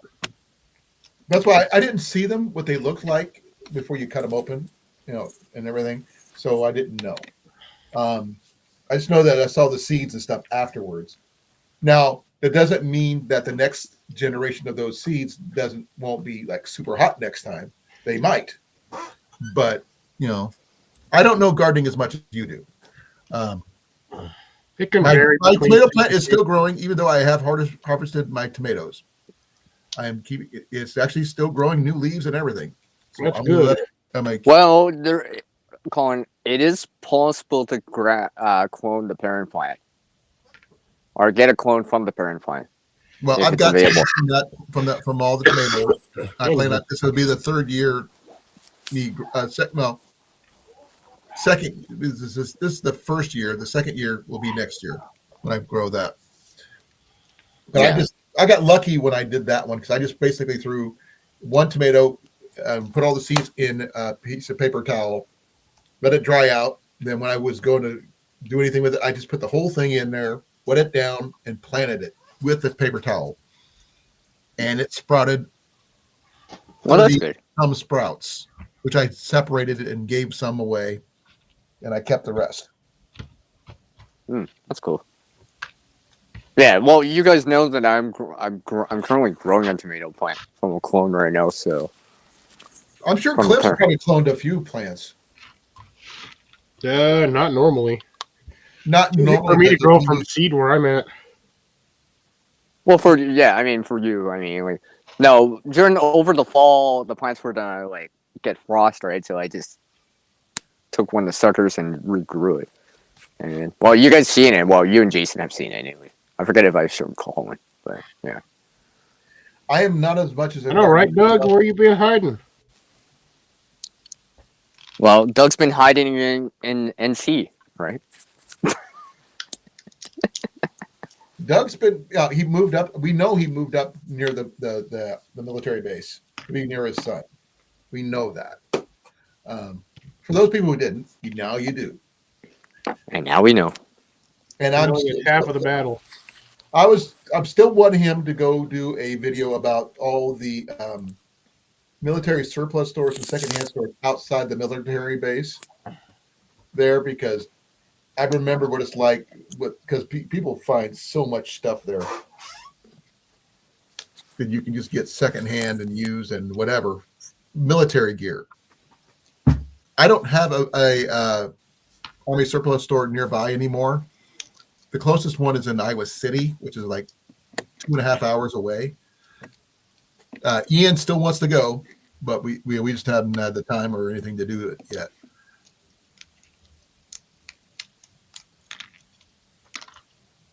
Wolfie, say something. Hello. You failed. You were supposed to say the word something. No, you were supposed to say something. Say something. Jason fell asleep. Say That's something. okay. If he's It's all not- good, Mo. It's if all he's good. not He was 100%, he was let him tired sleep. yesterday. Remember? He was tired yesterday, so it's all good. It's Yeah, all it's good. fine. He needs his rest, right? He needs his rest. If he needs his rest, he needs it. At least Wolfie's not steaming up the windows anymore. Not yet. No. Oh, And you're not supposed to do it by yourself, dude. That just they wrong. said that. They said that. I didn't say anything, man. It's all on them. You were thinking it though. No, I was thinking of it when you Now first you said are. it.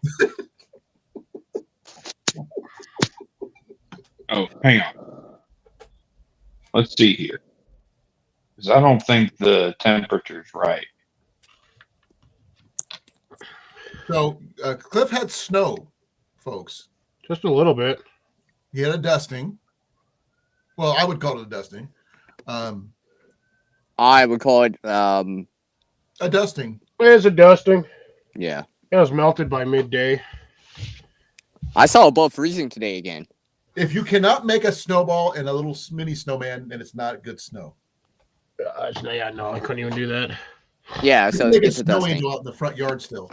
Then again, I didn't roll out of bed till almost 11 o'clock. Wow. I didn't want to get out of bed. I didn't have to go anywhere today. Yeah, I guess. Hey, it's an easy day for you. So Now, I how's slept some of the plants in your greenhouse doing though, Cliff? pretty good. They're all still doing pretty darn nifty. Are you going to do a system like Jason's got with that?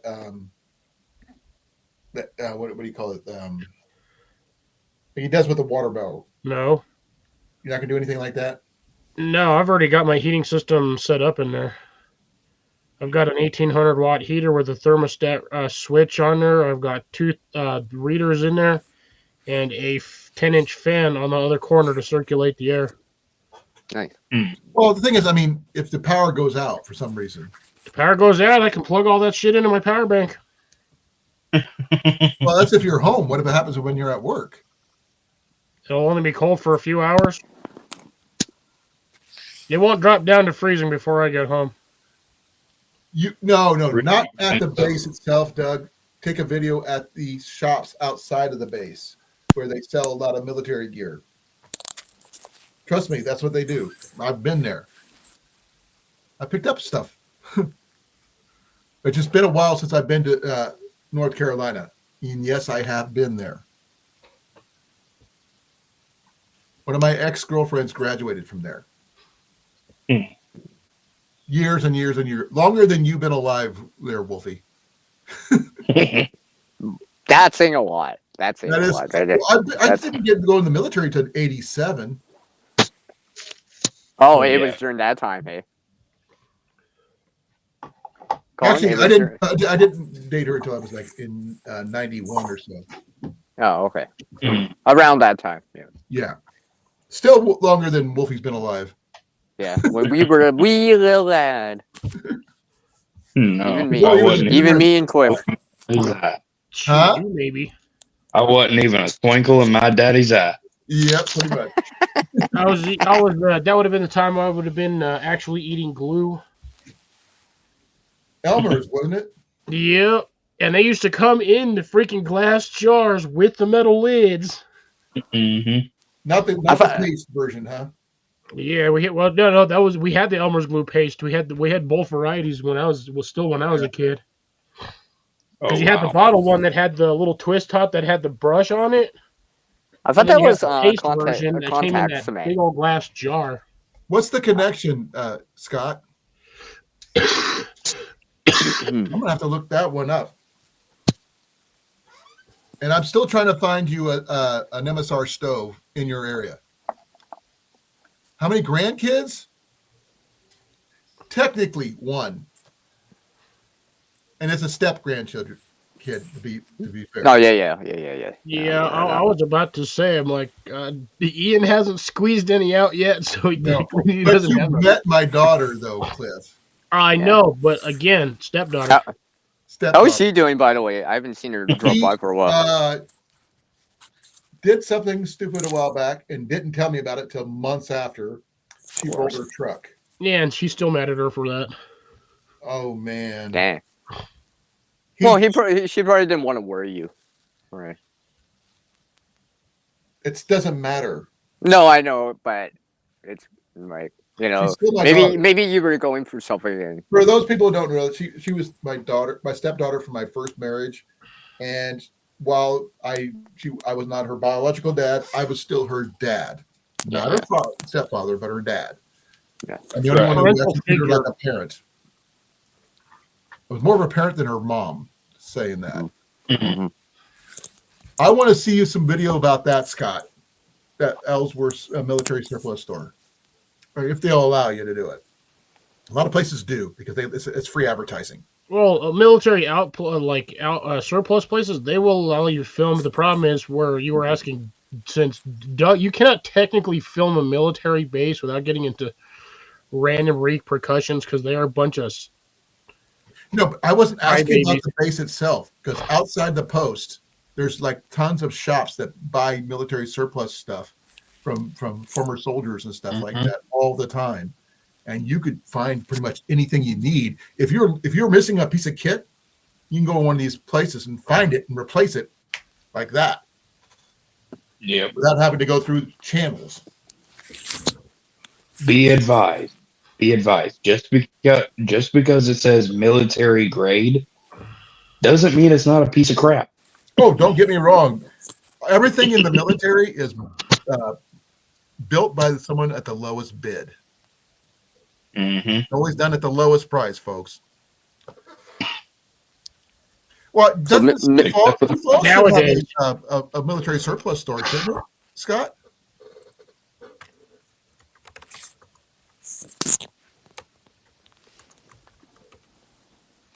Man, I haven't been to Sioux Falls in forever. It's been a hot minute. Yeah, they do. I need to travel. Yeah, it's the ABN Army Surplus Corp and Tactical Gear. Yeah, I've got a few around here that I've been to, but most of the stuff in there is arms and junk. Yeah, but the thing not is, worth it. Yeah, for me, it ain't. I gotta check something here. I don't need rail systems for ARs. I don't need scopes. I don't need sights. Yeah. I mean, that's the thing about like thrift shopping or anything like that, or yard sale finding. You gotta find what you want to find, right? Mm-hmm. Well, yeah, like, I've been to places where it's just like, it's a dud, right? Because there's selling clothes or whatever. I don't need that. I'm not finding anything that's wool, for example. It's not tools. It's like, a single mom or something. Something like that. But then other times I'm like, I find people that are like, they're selling like lighters and tools. I'm like, well, okay, let's take a look. Yeah, Wisman, you're right. we have the highest standards, but they always have the lowest price, and that does not necessarily means the best, but it works. I've got a lot of military gear. My boys got a heck of a lot more than I did. But Yes. So we've seen. no, he lives it literally every day. Yeah, like I said, so we've seen like last week, the week before. Every week he's got it on. Yeah. But the thing is, That coat. not as much as you think. I mean, he's got some. He doesn't wear the BDU jackets as much, but he does have a really nice couple different ones with the liners, which is really nice, especially in wintertime. I'm still remembering that that poncho now. I think it was a poncho or a rain jacket or something like that. Green or something like that. Now, this is the poncho. This is the proper poncho. Oh, okay. This is my poncho. But Oh, man, speak of poncho, that reminds me, I have found ponchos at estate sale before. Yep. Like, I mean, I found. Well, actually, I did find one green and orange, but I mean, these are ones that like you can convert them into a tarp, right? So, and I got them for like next to nothing, right? I've already made back the money, that kind of thing, right? So, like, Well, mine was a gift. This was it? Here, I got this. Well, I get a deal on them because I knew I kind of my friend's uncle ran it at that time for what it is, right? Well, So I got I'm able to. Air Force Colonel last year, the one that gave Ian all that gear, Mhm. and I asked for I told him I was always looking for gear and stuff like that, and I told him about my son and everything else. I got in trouble with the people who ran the D.A.V shop because they didn't get a cut of the money because he went straight to me in the parking lot. He was not happy with. They were not happy with that. But he said, "Don't do that again." Okay, Colin, don't do that. But the thing is,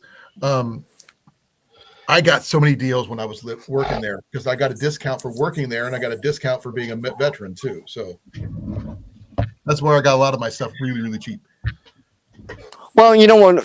That's another thing to keep in mind at times is like the perks of knowing people, right? Let's just say someone's running a yard sale, right? You might be able to get a deal. Just talking to people really helps. Yeah. Well, I mean, like, remember earlier when I was showing you guys the Swiss Army knife, the SIUK, the mini, right? Even before that, I was talking to them, right? So, like, I might have gotten a little bit of deal, kind of like just kind of being friendly, I guess. Not really haggling, but like just kind of being friendly, right? CR, can you do me a quick favor? Can you turn your mic down just a little bit? Oh, sorry. I'll talk softer. It's a little loud, not much, but just a little bit. And Wolfie, you might want to turn. Most of the time, people think. Yes, turn yours up just a little bit. All right. All right, I have it at 134. I can't register the sound your voice that well. I am hard of hearing. I got it at 134. 134. Okay.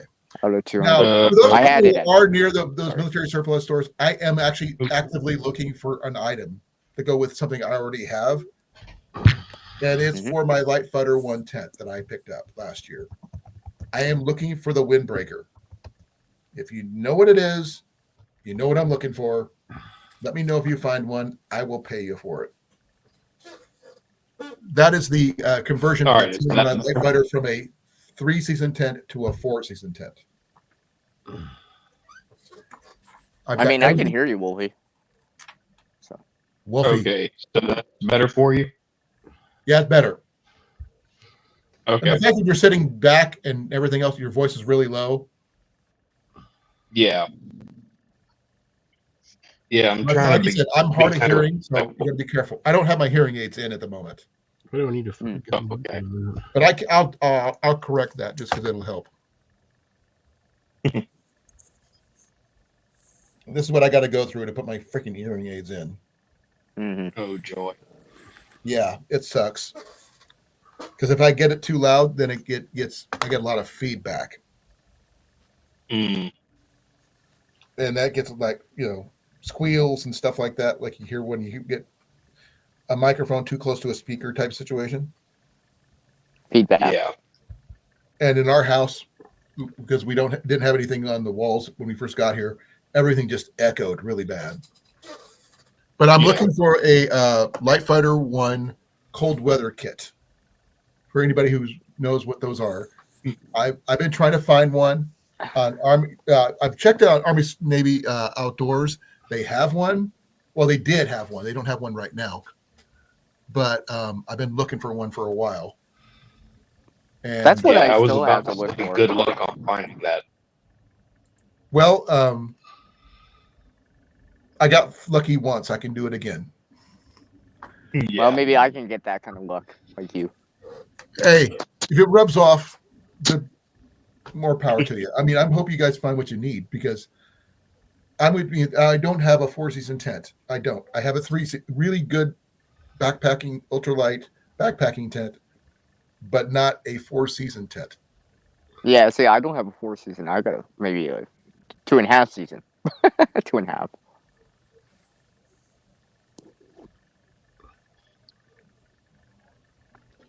But yeah, I'm still looking for something to handle the temperatures here. What was wrong with your stove there, Scott, that you had to return it? Oh, under recall. Okay. Hmm. Hey, you can't help it. If it's under recall, it's under recall. I mean, it is what it is. I actually have Yeah. I don't have an Ozark Trail one. I got a Colan little butane stove, which I picked up for like $3 or $4. I use that thing on a regular basis here, which is really weird. We got an electric stove, but we don't use the stove part because we hate electric ranges. They don't work too well. Mm. Ian's got I a more Paul prefer brand the Coleman. conduction. Say it again.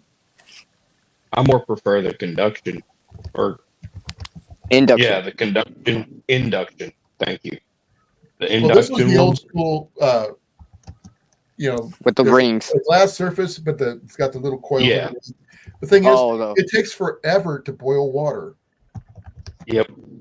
And if you're making things like spaghetti or anything, or in my case, when I made my grilled cheese, I prefer flames with my cast iron anyway. Mm. Now, induction stoves work way faster. No, they don't. Not this one. Then you got a shitty induction stove. But the only thing I have is cast iron. And Yes, and cast iron works on induction stoves. But I don't have an induction Yeah. stove. I have the ones with the little burners underneath. That's You it. have a hot plate. Yeah, pretty much. yeah. Yeah. You can see it turn Oh, red. doesn't take a while. An induction stove is an entirely different setup. Yeah, I don't have one of those. I said that. If I did, that'd be a different thing altogether. But those things are safer than the ones I got by a long shot. Yep. But the thing is, I don't have one of those. But I still prefer gas over any of those, unless it was a wood stove, which I don't have one of those, which I would love to have. That's on my list. Get you a potbelly stove. That's on my list. I have a list of things I've been trying to get, but a lot of that. I mean, one of the things we're planning on doing when we are able to buy our house, we are going to have a fireplace, and I'm going to put a wood burning stove in the corner, just because I want one. Yeah. Because no matter what happens in Iowa, I will always have a place to burn wood there to keep the house warm. Doesn't matter what happens outside, whether the power is there or not. I can cook on that, help. I can heat the house, all that stuff. Yeah, and with the proper setup and a couple some good copper coils, you can even heat water with like a water heater setup. Hey, Colin. Well, you speak of that. Do you have one of those camping percolators that some people have? A percolator coffee pot? Yeah. Like, I do. It's all metal and it's got the My friend's got one. I mean, I got a it's poor right there. perk. It's because the live is covering it. That's why. On my side. Remember what I said? There's a live thing at the top. You see what I mean, right, Cliff? Like, it's right there. Yeah. I can't see sometimes. You might as well put me on the top. Because I'm not showing anything anyways. You still wouldn't be able to see. No, it's because the live indicator's at the top. This is one of the covers things I was talking about yesterday. that was one of the things I found. This is an MSR kit. I found this one at the Watcher County Flea Market, but I added to it. It did not have the strap. I added that. And I got these for free at work because they were a part of something else that they normally throw away. So I cut them off and I reuse them. But as you guys know, it's, you know, this is doubles as a pan and a plate at the same time. A gripper. This is not the proper one. This is for a Miro.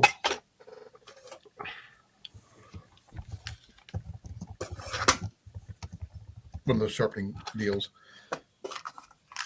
Always throw these. I keep a bunch of these no matter where I go.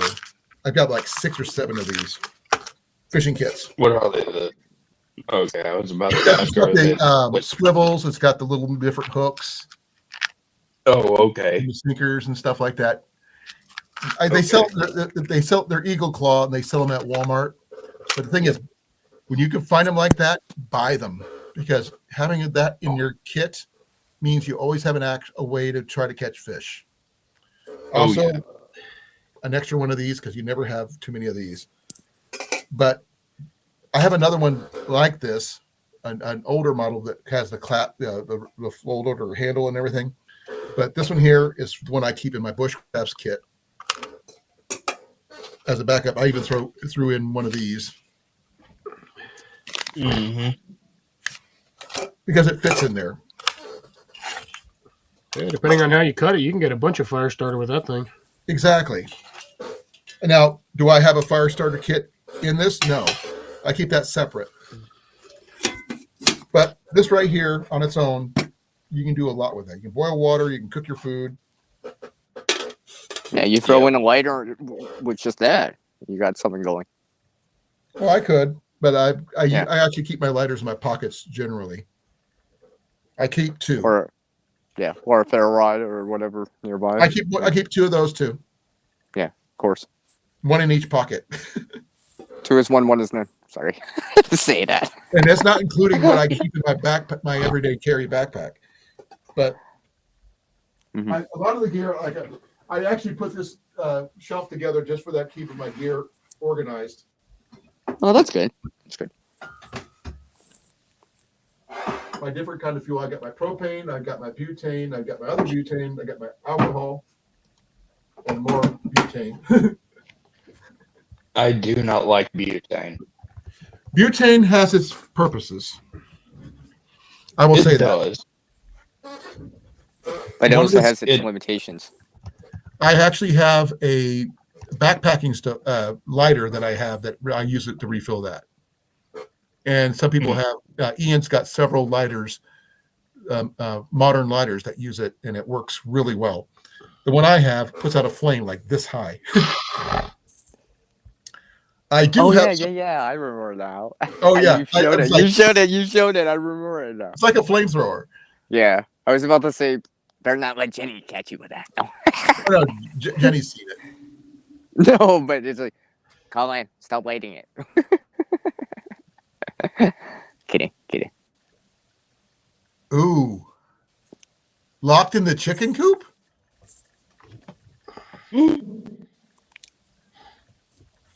Well, I think there's some people are forgetting that they put a latch on the inside because they think, okay, or a way to open it from the outside. Yeah. No, most of the time you just have the latch on the outside of the chicken coop because you don't need to lock it from the inside. Because chickens don't know how to use a latch. Oh, old school wood toggle. I see. Let's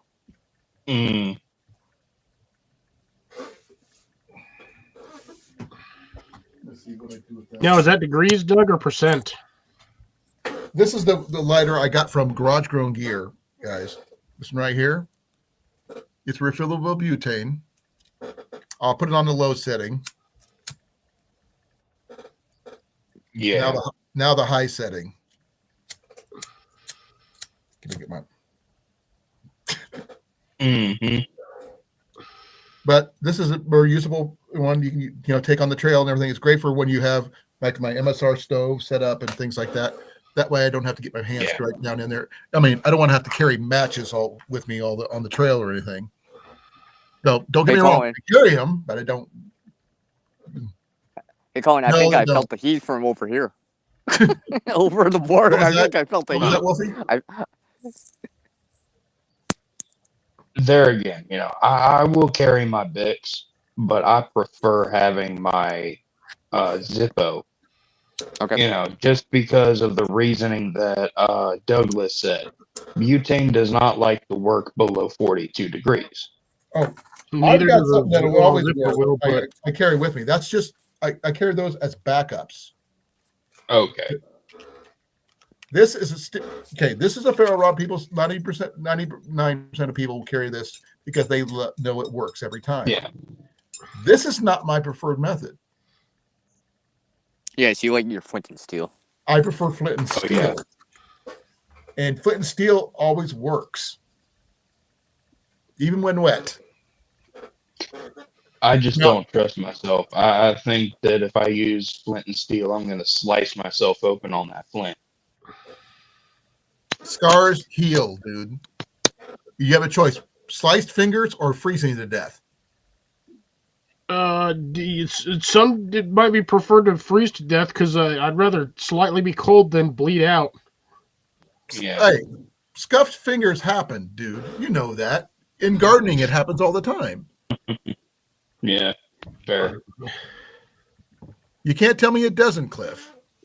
Oh, I haven't not gotten injured while doing some major gardening projects. There's always something that happens. Exactly. Yeah, I mean you're messing with tools, And with right? practice, you get better at it. And all you're trying to do is you're not trying to get your knuckles in it, because if you do it right, you're just trying to get the char cloth going.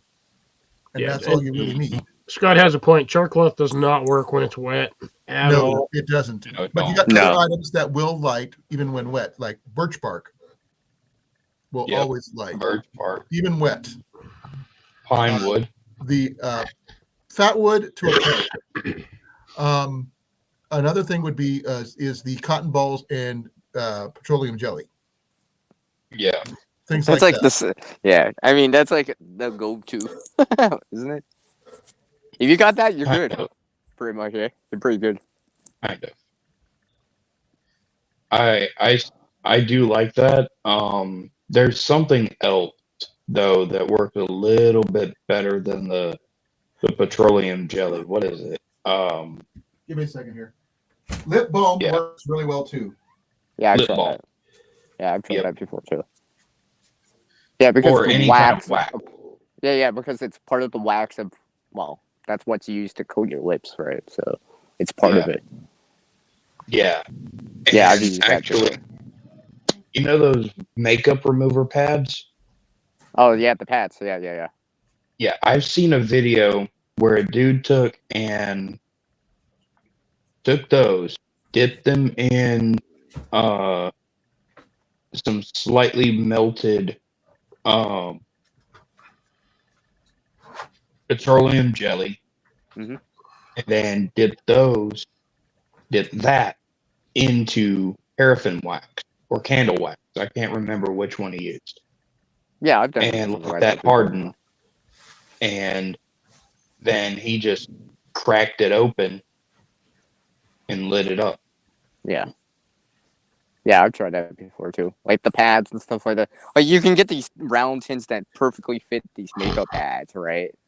Disc, right? And you can just put it in there and then bring it out with your fire kit or whatever, camping or whatever. You got something you can use if you want. It's quite useful. It's quite useful. I mean, sometimes when you go camping or whatever, it rains, right? And like Mhm. you're trying to get a fire going, not for yourself, but for like the kids, for your wife or whatever, for everyone else, Yeah. right? You can take more time, but everyone else is waiting. It's just like, okay, everyone's getting cold. Okay, I better just start this now. No time to Yeah. mess around with char cloth right now. And again, And when you in an emergency or a survival situation where you really need something like that, you got that ready to go. It's just like Colin uses his flint and steel, but he realizes, like, if he's gonna use a lighter, if he wants to use the ferro rod, he's got that option because he has it with him, right? Yep. I'd Yeah. rather have it. Where you're not messing Not around, have right? If you're not messing around anymore, Uh, you're not bushcrafting. You're No. Scott, technically, I can do that. Because I have flint and steel, and also I have birch bark. Surprisingly, the fact that even if I live in an area that doesn't really technically grow birch bark, I don't necessarily. I don't have tree. The only reason why I even have birch bark is because I got it from Canada. Oh, is that you, Scott? Hey, Gary. Oh, Gary's there. Hey, what's up, G? Hey, Gary. Welcome, man. Oh, I didn't Colan realize will that be. that was you, Scott, that did that video. Oh, the tuckle thingy. Yeah, I've heard of those. I've seen lots of videos on that. Usually you have your door shut. Okay. Yeah, chaga works. I don't find a lot of chaga around my area. I don't that's. chaga right now myself because I'm allergic to it. I'm more Something that likely actually something that actually grows very common around my area is cattails. And cattails work really well when they're wet. Cattails are amazing. But it's fast though, right? It's a flash tinder. Yeah, it's a flash burn. If you don't, you can start it real quick with an easy ember. I mean, you can get it going with a lighter flick, but that stuff burns like instant. Well, the thing is, you need something to catch that flame. Flash burn. It's really only a flash burn when you have it puffed out. If you don't have it puffed out and you put an ember to it, it lights up and it holds really well. Oh. I mean, I've seen people use cattail with their feather sticks, right, to catch also their known feathers. as wild glizzies. I was going to show you this, Wolfie. You haven't seen this yet. Ooh. This is technically a cell phone holder, but I've been using it for my flint and steel. Yeah, the Hudson Bay 10. I think I have seen. Yeah. And I gotta get my hands on one of those. I think it's a really cool idea. I made it into a bushcraft item, even though it's technically not a bushcraft setup. Yeah, similar to milk thistle or thistle fluff or milkweed. I mean, I actually have that here, milkweed out in our garden, but it's there because of the butterflies. Oh, let me ask you guys something. Have you guys ever tried dandelion fluff before? Yeah. No. Yeah. You got to get the giant dandelion fluff. Works. Well, better. I mean, if you get enough of it, right? It's just like cattail. It's just like cattail. It acts just the same. Oh like a flash tinder. So. Yeah. And most areas you can get access to that. Yeah, this was not your standard striker. This is like extra wide, freaking heavy duty. And I carry a lot of char cloth, as you can see. Yeah. I don't have a fancy steel. I have a whole bag of separate that's in a Ziploc bag I keep separate from this. Yeah. I don't have a fancy steel. I have quite a few steels. I'm giving one away on my channel in a couple weeks. Ooh. Nice. As long as the steel is high carbon to a certain degree, yeah, you can actually do it. You can do it on your knife. Well, I mean, because obviously the shape of that is easier in your hand. It's easier to hold, right? Yeah. But I've used pieces of high carbon steel and something like quartz or whatever, and you can work. Yeah, and try to do that, and it is possible. Well, that's pretty much what within steel is, right? Mm-hmm. You don't need the difference is what Colan has. It's shaped better. It's more, and stuff like that. It's a little bit thicker, but there is yeah. Like I have this. Yeah, I've shown this earlier. I should almost bring it out, but yeah, I can actually get sparks off of it, right? It's just a piece of steel and something that as like a striker, right? And I'm like, yeah, it works because it's a piece of high carbon steel. It's just like the knife, right? It's just like a high carbon steel knife, right? In the back of it, right? You can get sparks off of that technically. It's just like flint and steel. Alone, I think, lost his ferrule rod, and he ended up making a striker out of his belt buckle. And which was really interesting. When he didn't have a fire source, he made one. He come up with one. The fact that he had a steel belt buckle, which they allowed him to have, and it found a rock that worked, that saved his life. Yeah. Yeah. I mean, hey, Scott, if you know anybody who chews tobacco, or dip. These tins work great for survival kit. The plastic I mean, ones, you can yes, but take not the old cardboard ones. Don't. right. The old cardboard ones, no, but if you can find one with a metal lid and then the plastic body, these work fantastic for Well, putting small kit in. I think most of us use the Altoids tins because they're a little Yeah, bit. that's it. You know what's funny? I've never had an Altoids tin. Like ever. Never had an Altoids tin. Seriously. some. Yeah, but Do I I've have had to send you every some there, CR? no. I've had so like air tins. I've We go had through puzzle Altoids like they're tin. out of style. We No, like like them. actual branded Altoids tin, right? Like, don't get me wrong, I have tins, right? Oh, But not, okay. yeah, right. So it's not like I don't have a tin, but I've never had an Wait. Altoids tin. I Time know out. what they look like. Have Don't you get me ever wrong. I had just don't Al- have. I've just never had one personally. What? Have you ever had Altoids? No, CR? I've had them. Yeah, but those are from Okay. people that gave me one, right? They never gave me the tin. So The plastic jerky Got in a little can like that, like you use for jerky snuff. I remember seeing Yep. those for a while. Those you could Oh, probably they've still got them. yeah, but I'm sorry. I'd rather just eat jerky, not just suck on it. Yeah. Well, That was the weird part about those cans is it was basically just shredded beef jerky in a can to make it look like chew. yeah. But they came in those metal tins or those aluminum tins. You had to unscrew the thing. It wasn't just like a pop off lid. You had to unscrew it. Because you Just had like to have the it skull sealed. cans. You have to have it sealed. But I think that he's not Yeah. wrong. Those would probably work for a decent little kit if you could find one. Do you have one? you said Dude, it. you can. Are those metal? I mean, Those are all metal. No, I think they're plastic, but Oh, the ones okay. they might have some metal ones, possibly, but I don't Yeah, They remember. used to I've been charcoal. spent the all with like these little tins. Yeah. Yeah.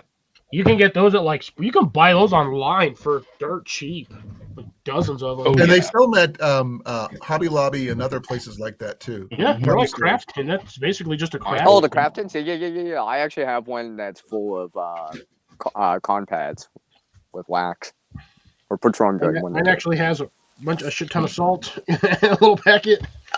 And I've got it's got these things in there. that'll work once it's done, but you got to wait for it to be done. But this is actually just a simple citronella candle. I think Yeah, that those ones will work too.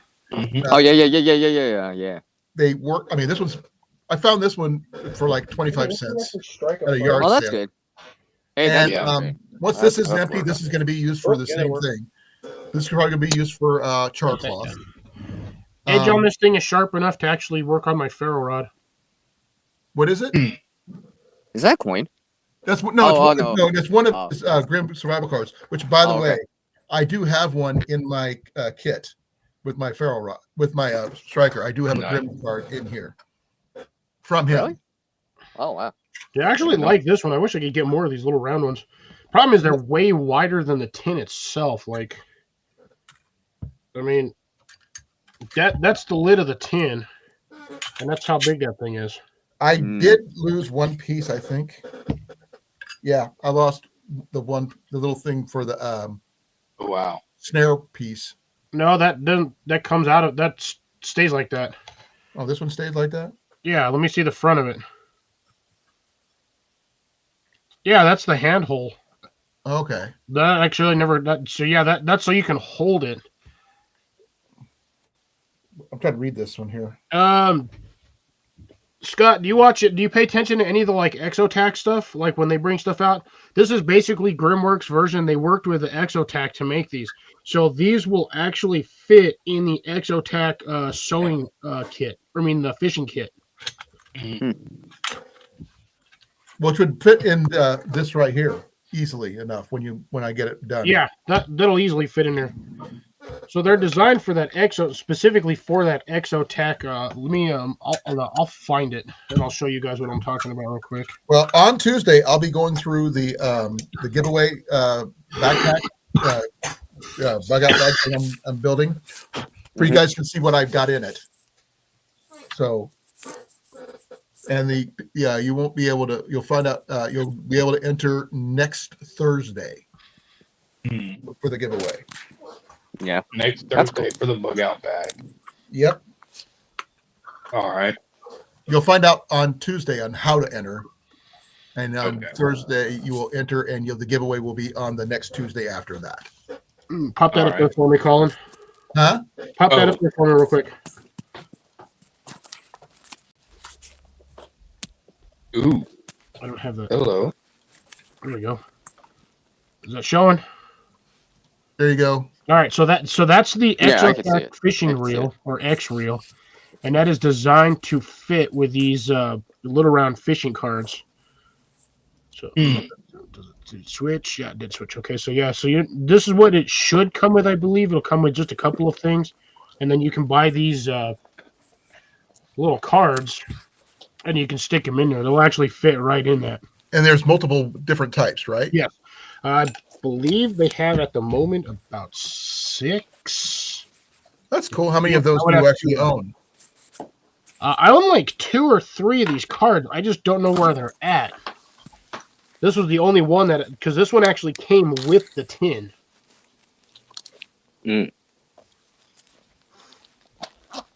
But this is actually one of the just for the size, probably one of the better ones. You get basically 2 spoons, a spoon with a hook, and then 4 different sized hooks. Cliff, are you going to keep that up? There you go. You won't show that off again? Well, I can make you big for that. Or disappear. Down. I lost him. He probably pushed the wrong button. He probably clicked pushed the wrong thing. button. Cliff, you pushed He's the right. button. You guys blame He's right. me for Dang, that. I pushed the wrong It's button. his He's coming time. back. It's He's his right. turn. Yeah.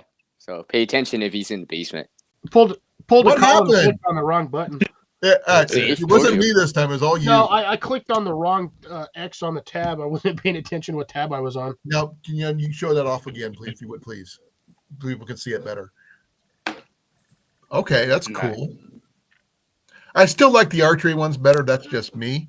So, But, yeah, like I said, you get the 2 spoons, the spoon lure with the hooks, and then you get the 4 hooks.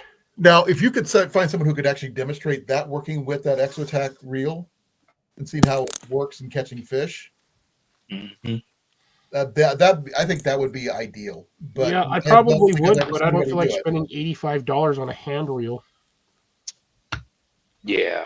Those things are not cheap. I actually got a dock demon for less than that at the Goodwill. Cheap. You're going a little blurry there, Cliff. Yeah, it's because my thing is focusing on the. Take me out of the big screen. I'm gonna fart on my camera. It'll focus when it focuses. If not, at least I'm not as blurry on big screen. Oh, what's he got up here? Looks like a What? tarp setup. No, it's a tin. I told you guys I don't have an Altoids tin. This is a puzzle tin. I like I've the shown Ranger this bands. Yeah. Yeah, you could see the Fresnel ones in there. Yeah, I have it on the outside, but yeah, I've shown this tin before. It's part of some other thing. Well, I haven't shown the update version, so you guys are seeing the outside of it now.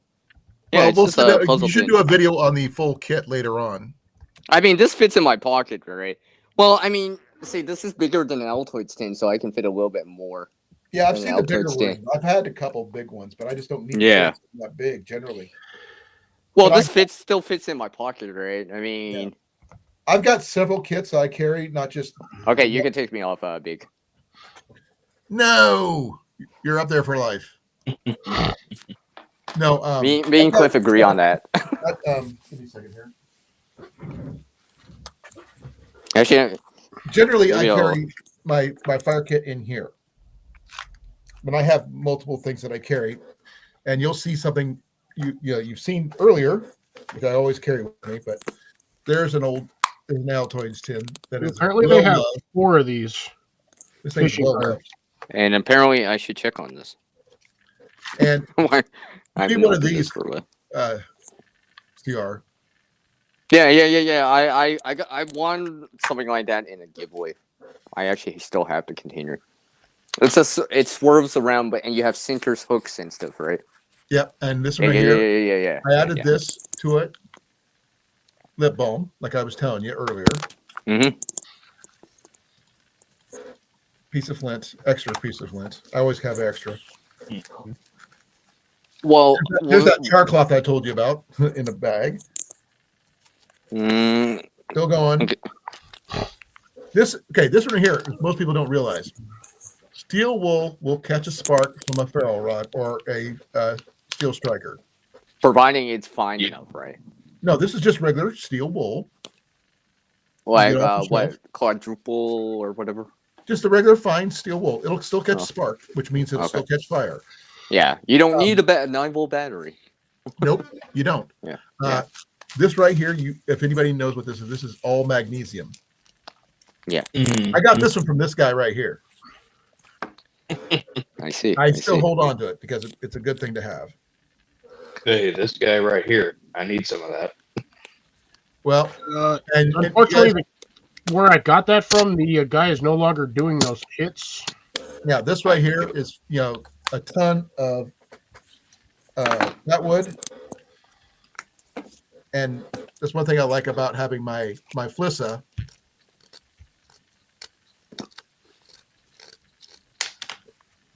It does the feather sticks really, really well. Oh my God, that turpentine smell. Woo!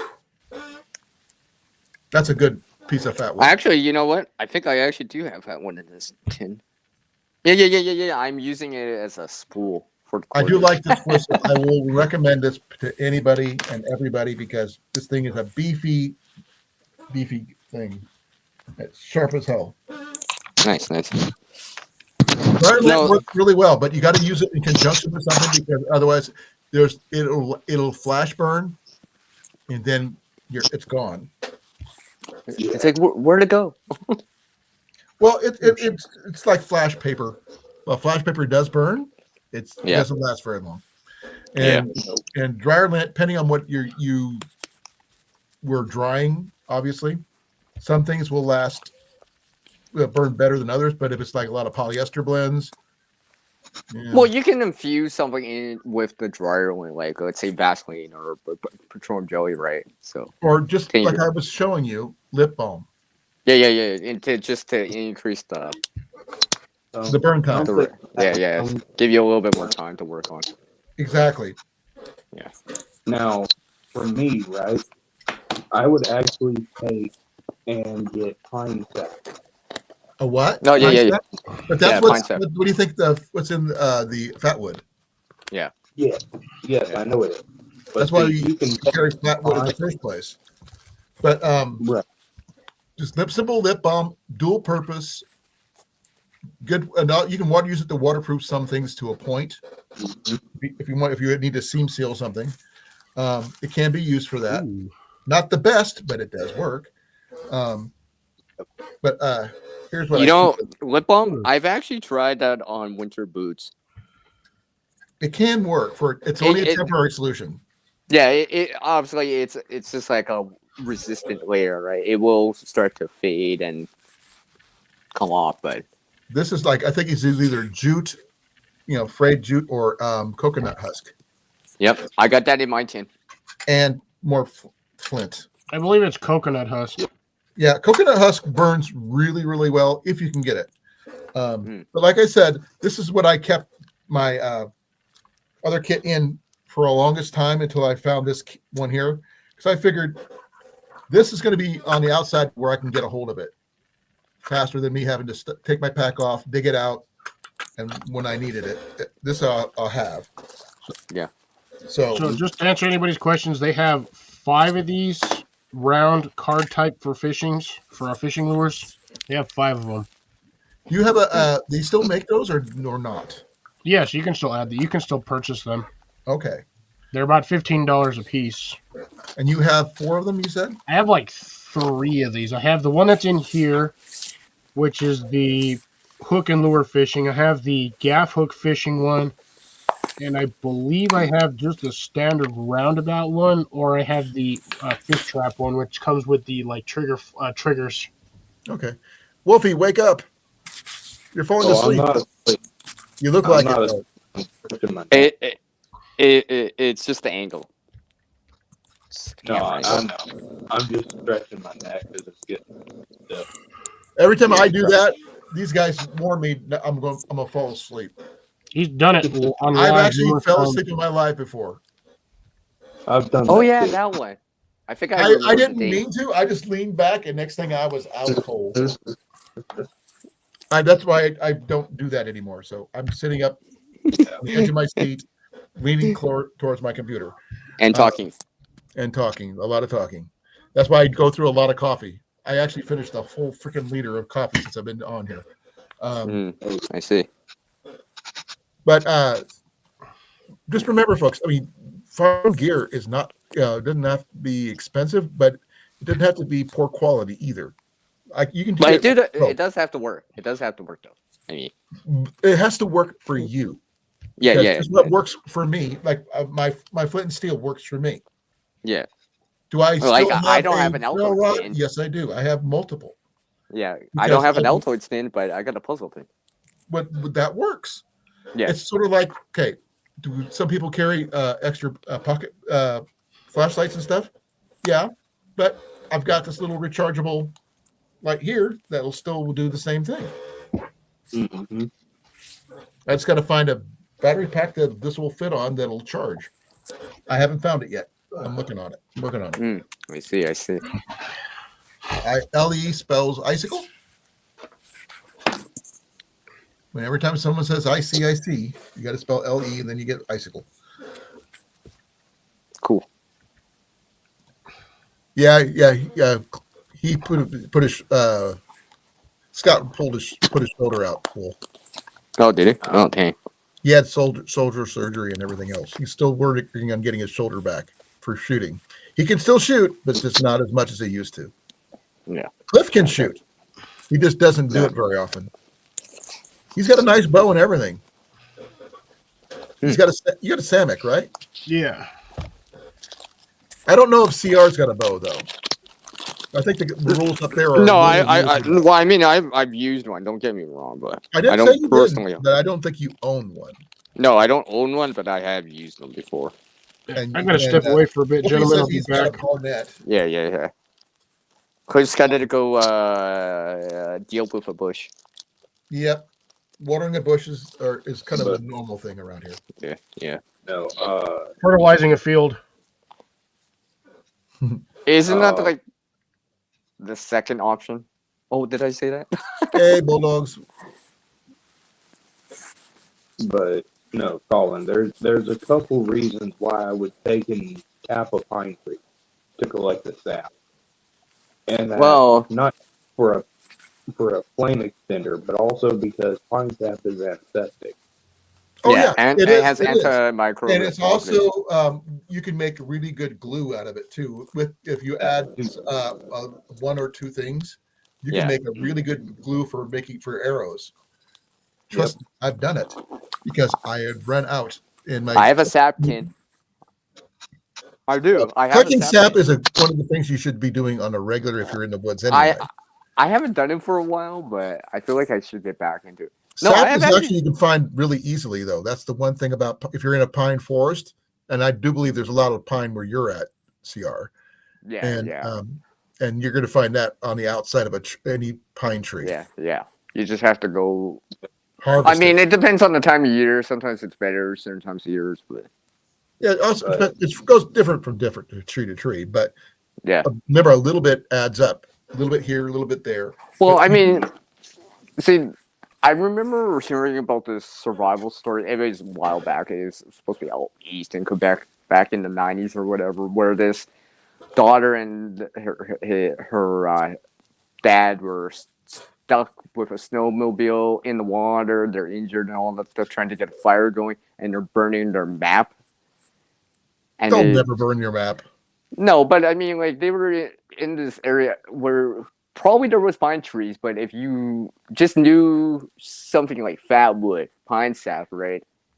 Just that knowledge alone, if you knew that it was around. Not just pine or pine sap. Don't forget birch bark. Yeah. Well, spruce too. No, you can do something with birch bark you probably didn't know. Make a container. Besides that, it makes a great container. You can make a freaking canoe out of it. What you can do is that if you superheat birch bark in a closed container, it renders it down to an oil which you can burn in oil lamps. Oh, I think I heard about that from what? Wow, who was it? And Remeters, also I you can think. use that Yeah, same yeah. oil It was to waterproof Remeters. your boots. You can do a lot of different things with it. Yeah, yeah. I think And I it's remember. antiseptic too. So Yeah, there's another yeah. bonus too. It's a lot But of you things. need enough of it, right? Obviously, you need Yeah, enough of it. you do need a decent amount of it. And Yeah. generally, you don't even have to harvest it off the tree. You can find it on the ground a lot of the times because it's, the bark sheds or gets branches fall and you peel it up off the ground. And when it's dry like that, it's better anyway, as long as you get the stuff off the ground, not on the ground. But I yeah, see. there's a really good movie called The Survivalist, about a guy surviving in the woods, and these two ladies come upon him. This is after the world collapsed, pretty much. You never learn the guy's name, but one of the things he shows you is him making birch bark oil to run his lamps and stuff. Doug's asking if you ever made maple syrup. Me, no. There's not enough. I don't have any. While I had maple trees at my old house, I do not have any trees or anything like that in my new house. We don't even have trees, unfortunately. That's one of the things one of the reasons why I want to get me a house with trees. Maples would be on my list, but I don't know if sugar maples really grow well here in Iowa. I would like to try to see if it would still work, but I'd have to wait and see. But no, but I have not done it. Is the overall answer. Now, I don't even know if they can do them in Alabama. They got them down there, but I'm not sure where they. No maple trees. No, not sugar maple. No, let me see here. I am going to look. As far as I know, we don't have any sugar maple. I will show you guys my sap tin. By the way. Yes, they do grow in Alabama. Really? In the northern parts of, like in the mountains, in the Tennessee River drainage. Oh, okay. They're closely related to the Florida maple, called the southern sugar maple, which is more common and heat tolerant. But yeah, you can get them there. Yeah, my sap tin definitely has sap over it. But I have used this. Not really. A couple trees, like 3 or 4 trees, you can get about 40 gallons of maple syrup sap with like water, which makes it's a good electrolyte drink mix type of thing. So keeping yourself hydrated with a little bit of sugars to keep yourself going. It doesn't take long. Yeah, but it's like what, 30-1? Well, ratio once you boil. To make 1 gallon of syrup, you need 40 gallons of sap. Yeah, so 40 and you to got to 1. boil it down. But the thing is, you can drink it as is when you don't have anything available because it'll be purified. It'll have some nutrients in it. So it's a little bit better than straight water. Yep. So, yeah. I've done my research on that one. Have I done it? No. But I know how to do it. Yeah, I've never made maple syrup, but I kind of, you gotta render it down. Considering your guys' flag is a what? Okay, whatever they're calling. Don't mess me on that one. Dude. At least I knew that you had to render it down. I'm not that. I had to rib you about it. You know that. He's from Canada. He's got a maple leaf on his flag. So you got to give him some. Hell, I got a maple leaf on the channel. I had to put that in because everyone thought I was American all the time. What state you in? I don't live in the state. I live above the state. You can't tell people what province you live in if you don't want to give out your exact location, which is perfectly fine. But by the way, Wolfie, I will let you know that CR does not give out his name ever, but he has given his name at the same time. He's like, what? No, I've already spoken to him. His name is in his name. His real name is in his CR stands for creative redundancy. I've already spoken to him the last time. And his name is within that. Yeah, I've already spoken to him the last time. And there's only one person who's come close, and he said it was me. Yeah, you said I said it. No, well, I mean, you told me. Relatively speaking, I can actually send you a screenshot of when, but you probably would never know what video or stream that was from. I took a screenshot. I just like this is really close. This is really close. Hey, I can't. But you guys be like. I went on a major anagram search of his name to try to figure it out. But the thing is, without confirmation, I can't tell you what it was. Boiling syrup can be dangerous, but the thing is, that's why you have to take things in moderation, and you got to do it outside and do it inside. And it also depends if you're using wood to do it or you're using propane. Nowadays, people use propane or electric. But for boiling up maple sap for syrup. To concentrate it. Yeah, pretty much. But there's in its final form, in syrup form, it's great and everything, easy to carry, concentrated and all that stuff. But I think it's good in all its forms because in sap form, it is the best electrolyte drink mix you're going to get naturally, in my book. Well, doesn't it have similar? Probably, but this for me to get a hold of, probably the easiest one. Doesn't like if you actually make it like legit maple syrup, doesn't it have like similar properties to honey? I don't think so, because aside from the stickiness and because honey's more of an antibiotic. Yeah. No, I was just curious. Microbial, and it never goes bad. And there's a lot of things that it'll last hundreds of years without going bad. If they don't get wet, honey is one of them. Even if it hardens, you can recrystallize it by just using more water. I did it last week with our jar of honey. Salt, as long as it's dry, it'll last forever. Sugar, same thing. So certain things, you can keep on hand for that purpose. And the only thing I wish I had more of is coffee. Now, do I have coffee? Always. I always have coffee. You know what, Colin? I can second that. I'll second that statement right there. Now, I want CR to send me something from Canada. I want Canadian coffee. You know what? It'll be hilarious. I'll send you Tim Hortons coffee here from Canada. Hey, I want some Canadian coffee. I don't have any. I've had Hawaiian coffee. I've had coffee from all over the place, but not Canadian coffee. Yeah. Be well, Scott. Talk to you later, brother. Here, Scott. Yeah. Take care.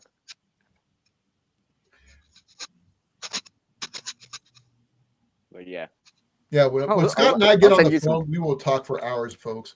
That's why I've missed some lives, because if I was talking to Scott. Oh, okay. Oh, by the way, Colin, one of these days, hopefully soon enough, I still need to talk to you. Say it again. One of these days, you'll do what? So whenever you get a chance. You're going to do what? To talk to you. Oh, yeah. Yeah. We'll do it like this, but on like Instagram. Well, privately, obviously. Yeah. Yeah. Even if you got time tomorrow or Friday. One thing I'm doing tomorrow is I'm putting my battery back in my truck, and unless I go in town with Jenny tomorrow, because there's one I think I got paid while we were sitting here. If not tomorrow, then maybe Sunday. Yeah, I think Saturday I'm busy, and then obviously Saturday night we'll be in with Cliff. Let me double check something real quick.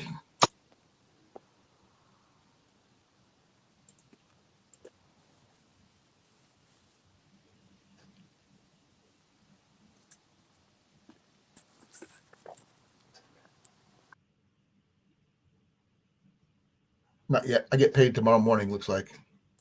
or at midnight. Cuban coffee. Wired for 2 days straight.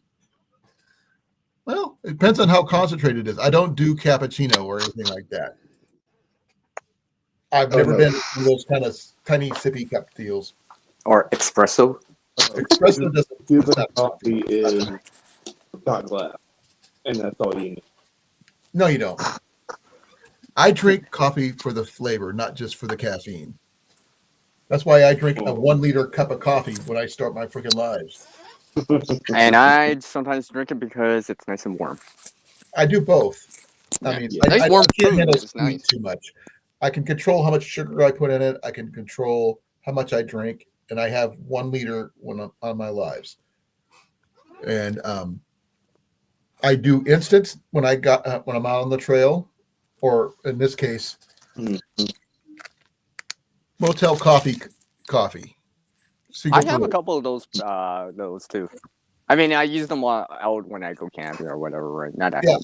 I would have been meaning to ask several friends of mine who were on like Sean Crawford, who's a trucker who gets on the road all the time.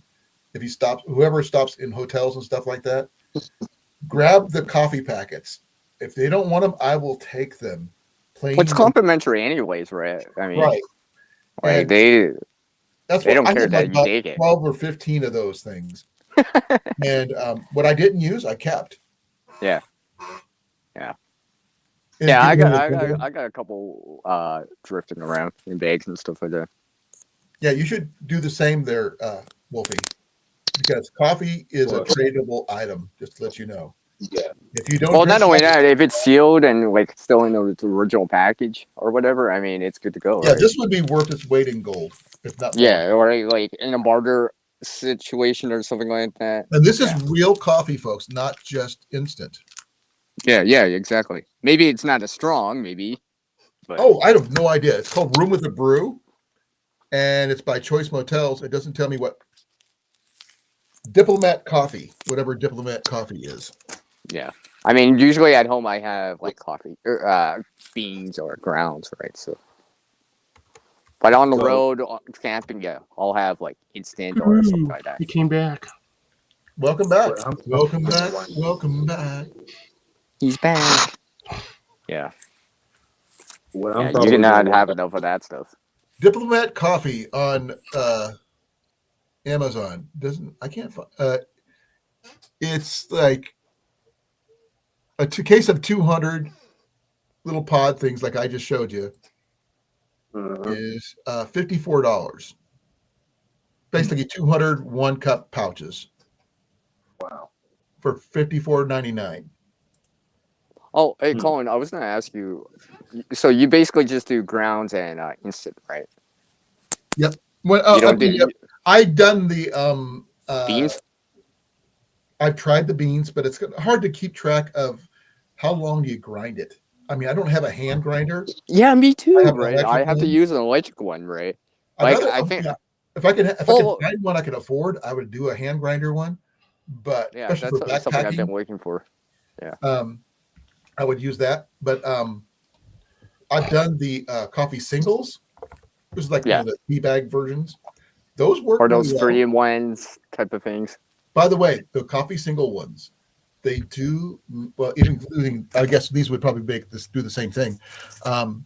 They make good fire starters after they're done and they're dried out. Oh yeah. Just saying. These will make an amazing fire starter that doesn't keeps you. Only thing you'd have to worry about is the packaging, obviously. Mm-hmm. But the bags for the coffees for those kind of things make great fire starters, and it smells great because it smells like coffee. Yep. Yeah. Now, Lehman's has a coffee grinder. Say what? Lehman's has a coffee grinder. I know, but I can't afford it. $30. Yeah. Well, maybe we'll find one at the first store. That's what I was hoping to do. I haven't found one yet. Yeah, me too, right? You're saying I don't. What I'm probably going to wind up doing is taking some Death Wish coffee because I love mine stupid strong. And Death Wish is okay. I prefer Black Rifle myself. So Black Rifle is good too, but they're not quite as strong. Jenny likes Bones. Bones coffee. But I'm going to take and brew up coffee the way I like it. So you could stick a spoon in it and it dissolves, I knew right? he was going to say that. I was about to say that. It's so strong you could stick your spoon in it. No, you could melt your spoon in it. There's a difference. I like mine black with sugar. My dad liked his black. My mom liked hers with cream and sugar. But the thing is, everybody has their own preferences. Cliff doesn't drink coffee that much. He has, but he just doesn't. Let me ask y'all something. If I did, now I don't know if it would work, but would it be possible to take like some parchment paper, line that with some beeswax on the outside of it, and like on the edges, to take and put the coffee ground or the coffee after I dehydrate it into it to seal it, and have like in case something happens and I don't get my trash picked up, so that it's biodegradable. If there's a better option, I'm going to suggest to you that some backpackers use. They have a reusable coffee bag. Oh, It's like a muslin bag, little bag. You put your grounds in, and you just dip it in the coffee like a tea bag, and they reuse it over and over and over again. Just saying. Oh, yeah, you can get something like that for tea leaves. Yeah, or loose tea. But you can do the same thing. They use it for a lot of through hikers use it.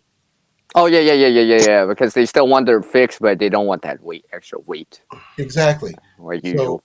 The reusable coffee bag, just make sure you rinse it out when you're done with it, and the grounds can go in the fire. Then it's biodegradable, and there you go. Yeah, it's something you might want to consider. Look on some backpacking sites; they sell the bags, and the bags do wear out. Night, Doug. Night, Doug. Thank you for coming. Here, Doug.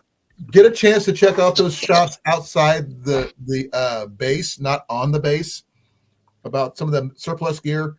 I'm looking for a cold weather kit for the Light Fighter 1 tent. If you can find one for me, let me know. I've been trying to find one, but no luck yet. But the coffee bags is something I'm not sure if you've ever heard of. I'm not sure if I have. But you don't put them in there until you're making coffee, though. That's the only issue. Right. Now, how you store your coffee up until that point, I don't know. It's up to you. But if you do, if you keep it in bean form, CR, what are you doing, dude? Yeah, that's Wolf moving his camera. Oh, Wolf, stop it. Thanks, Cliff. Yeah. Because I get my hearing aids in. Yeah, I can keep hearing it. Sorry. I got to go tuck my wife in real quick, guys. Be right back. All right. Happy wife, happy life. Oh, definitely. See, you heard that. I knew it. But yeah. What I'll probably do while Colan going over that. I can barely hear you, Wolfie. Sorry. Can you hear him, Cliff? It's barely. It sounds muffled slightly. I don't know what happened there. It just sounds different now. Oh, go on. We'll try to hear you anyways. Can you hear me better now? No. It sounds like so muffled or like you're so far away. You turn the volume down on your mic. Yeah, maybe you did something like that by accident. Can you hear me better now? Still sounds the same. Yeah. Guys? Yeah. Really? What'd you say, Colin? Hi, Jenny. Hi, Jenny. Oh, okay. Sorry, I wasn't looking at the camera. Hi, Jenny. Night, Jenny. Hi, Jenny. Hi. I got the mic. Okay, can y'all hear me better? Still the same. Yeah, it still sounds low. Huh. I don't know what happened there. I don't know either. The rustling sound we were hearing sounded louder than your voice now. I don't know what happened there. I don't know. Yeah, sorry, I'm shaking because I'm cold. My bad. Oh.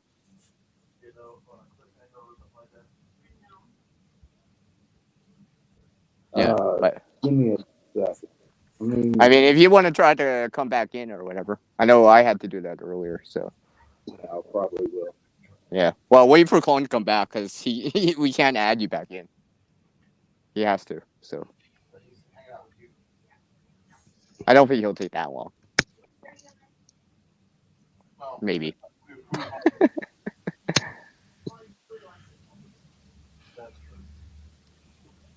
Might take him a bit since Jenny decided to walk over here and say hi to us and goodbye. Yeah. Though I doubt he'll be on too much longer. Mm-hmm. Oh yeah, this is Colan we're talking about. Although he did go like 3 hours once or twice. They were at like 3 hours. Oh yeah, I keep forgetting. It's like yeah, it's like core after 10 for him. And we are talking about Colan, right? So the guy that slept on the live stream. So let's remember that. You gotta go. Yeah. Okay. And the one has not shown up today. Okay, Cliff. Somebody's coming with me here today. What's really funny is I was literally just said the one has not shown up, and there he comes. Oh. This one. This is Oh. my cat Mac. Aw. Or as Cliff likes to say, That's AKA Mac is a tech is a crack is a smack is a wackus. Yeah, what he said. he's got a name about 6 million miles long. He is a very easygoing cat for the most part. But he was hanging out with Mom, so that's why he wasn't in here. But right now, he said hi. Hi, Mac. Yo, I think I'm gonna go ahead and get off of here and go. Okay. Well, I'm gonna be ending this at 10:30 anyway. Told you wouldn't stay much longer. Because I've been on here since 7 o'clock. But 3 hours later. 3.5 hours later. But I did get the point across about thrifting. You shouldn't have to pay top dollar for good gear, and Good quality, anyways. Good quality gear does not also mean high end, because there's a lot of antique gear that you can get that is just as good or better than some of the newer stuff. Mm-hmm. Because antique gear was made to last. But all right, y'all. Have a good night. Take care, Wolfie. There's one. For the second time, Wolfie. For the second time. Or is this the third time? I have no idea. It's the third time. Once per hour.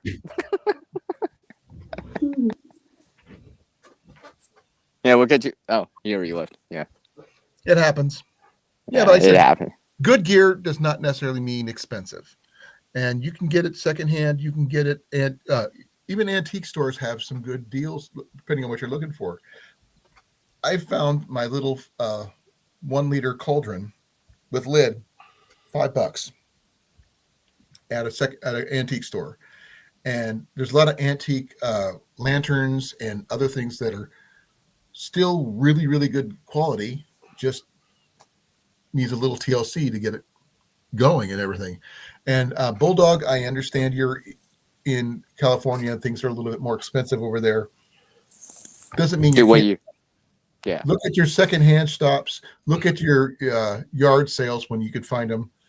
I'm not sure. People are a little weird there. But trust me, I lived there for 2 years. Oh, okay. I didn't know that. Monterey, California. I was stationed there. Oh, okay. You didn't know that? Well, now we all do. I was also stationed in Biloxi, Mississippi. I was stationed lots of places. I actually took my training in Biloxi, Mississippi. I see. So I've been a lot of different places. Yeah. But gear, you can find gear. You got to keep your eyes open, and don't always assume, oh, there's never anything there. because that's the one time you should look. And Yeah, you're assuming. never without assume actually taking- anything. Yeah, because if I assumed a bunch, I'd be like, I would have missed a Mora, I would have missed this, I would have, all this stuff. Oh, did I tell you guys how much I got that Mora deals for? at garden centers that most people would not find anywhere else? Did I ever tell you guys how much that Mora cost me? Nope, $1.50. Less. 50 cents, Less. a quarter. 35 cents. That's 35 cents Canadian, folks. Yeah. I mean, it did have Which a sheep means and also about a quarter are for us. okay, a quarter USD, okay, maybe or whatever. But yeah. No, I mean it didn't come with a sheep. It obviously it's seen better days, but I mean like it was still It was well there's a s- loved. Yeah, there's a slight chip in it, but I mean it's not like that bad. I mean like it's not that bad. There's no way I would be able to get anything of the same This is quality the for more the with same the price. wood handle, right? Yeah, I wouldn't be able to get something like that for that kind of quality for that kind of price anywhere else. Those are No way, good right? quality knives. I like the wood handled ones over the molded handles, which don't get me wrong, I have a lot of those. Now, would I trade a Mora for my Flissa? Probably not. Not now. He's kind of biased about it now.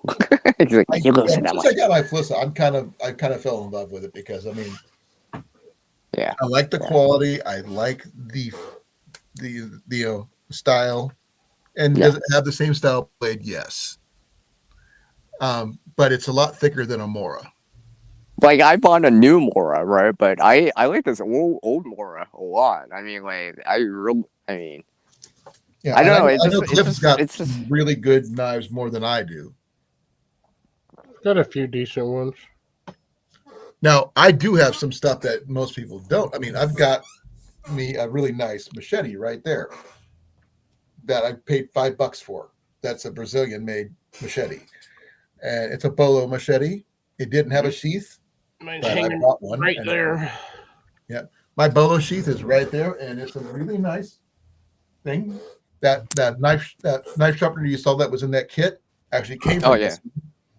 I took it out because I didn't like it, but it did open up some more possibilities for my knife sheath to be used as a little more of a survival kit situation, which I'm still Because you can fit a tin in there, right? I haven't really tried it yet. Okay. Maybe not necessarily an Altoids tin, but maybe something to put like charcoal. Well, maybe one of your smaller there's one way to find out. points and steels. There's one way to find out. Well, I do happen to have a Altoids tin right here. of course. Well, that's going to be pushing it. It's kind of hard to see, but there's the pouch. Well, at least the mini Altoids might fit. Definitely the mini one. This one here is too big. Because I want to add, because right now I have a couple of things in here. A ferro rod. Mm-hmm.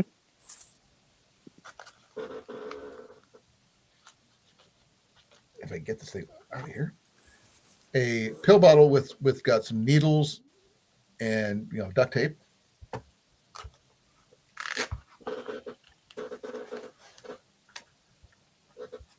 And here's the best one here.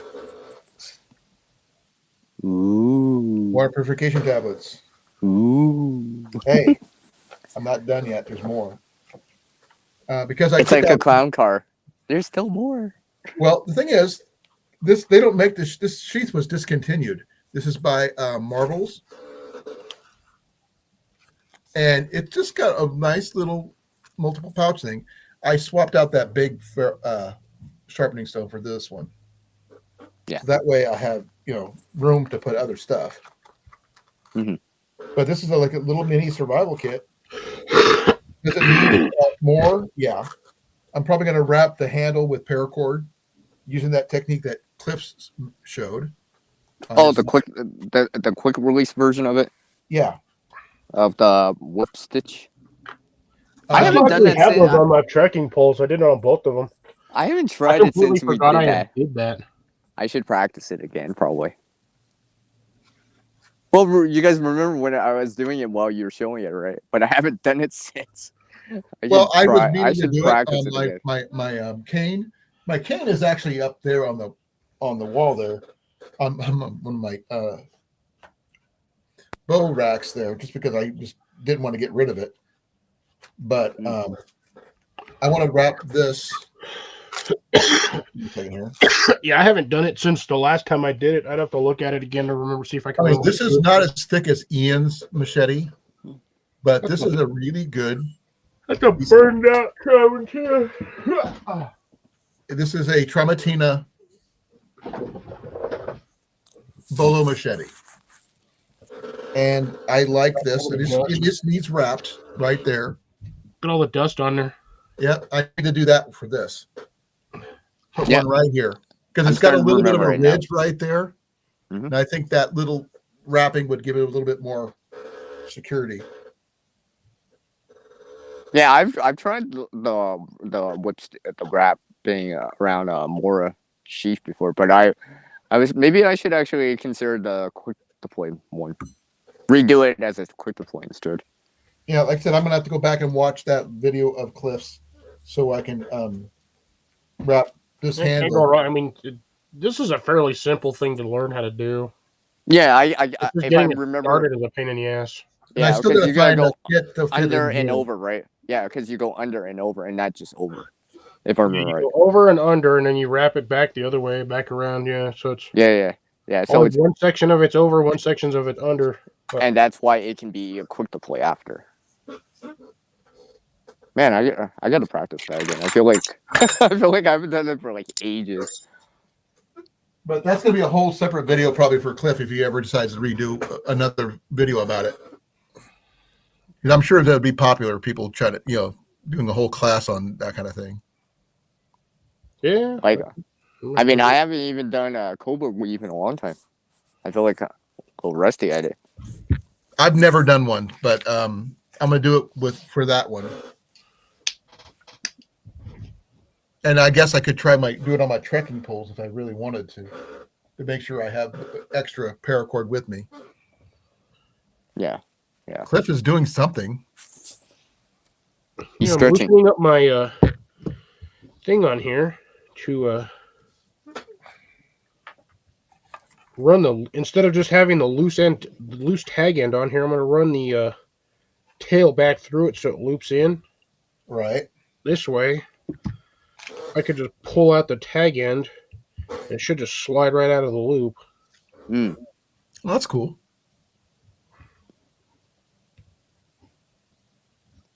$90 seconds. I got it 2 minutes. All right, so that's essentially what I'm doing now. So now I have this little knot here, so all I got to do is pull on the tag end. Should pull it through the loop, and then I'd just be able to grab this and just yank on it and pull it all out. Oh, I see. Yeah. Yeah, I want to do the same thing with my hiking poles, which I haven't done yet. And mine are right here.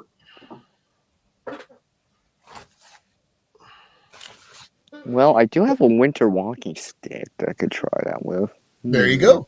Did loosen that a bit. So I'm gonna yep, we are. I'm going to be ending in about 2 minutes, Bulldogs. No, yep. It's just that we were just winding down, showing off some last minute stuff. That, you know, especially Cliff's got a small demonstration he did about how to do the pattern on his walking stick there. And whip stitching videos. You may want to go check it out. Well, a quick deploy version of quick it. Deploy. I think Cobra, was it a Cobra braid, Cliff? No. That's not the Cobra weave. Which one is the? No, that's a whip stitching on that. Whip stitching. Yeah. You can actually. It's actually in the SAS survival guide. I don't have that one. I've got the U.S. Army survival guide. Yeah. That's on my list of stuff I need to get book wise. But I kind of like that book. I haven't read it for a little bit. I mean, but the information is pretty sound. 1 minute, guys. Yeah. So I might as well just start saying our goodbyes, ladies and gentlemen. Yeah, thank you all for coming. I really appreciate you for being here. Don't forget, keep your eyes open when you're looking for gear, because you may find it in the most unlikely of places, because it shows up when it shows up, and don't always assume that Keep an eye. nothing. There's never anything there. Keep an eye out. Keep your eyes open. Think outside the box. Just because you don't think it's there doesn't mean it won't be. Check out your thrift stores. Check out your church sales, estate sales, flea markets, all that fun stuff. Check them all, because you never know what you might find that might help you get that next piece of gear that you would help save your life. Be well, be safe, and we'll catch you on Saturday on this man's channel about 7:30, 8 o'clock. And it'll be gardening topic, I'm assuming, long as the weather holds. We don't know yet, because it's snow today. Doesn't mean it won't snow again. Yeah, my weather's getting down to where it's actually starting to get winter time, so who knows? We'll see what happens. Are you going to start doing actual topics on your channel there's not gardening, or what? What's the plan? No idea. I might just do what somebody suggested the other day, PM. A what? Bulldogs AM or PM? PM. I go Saturday afternoon. Oh. Yeah, he's central. He's in Mountain. Mountain. Yep, he's in Albuquerque time.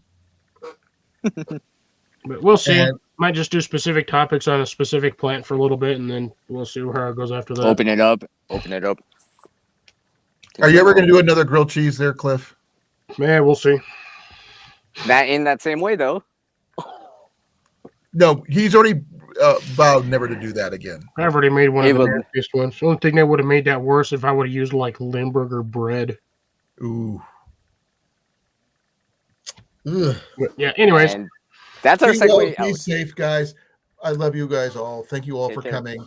And till next time, love you and peace. And I'm out of here in 5. Colan is awesome. 2, 1. Clam farts. Again?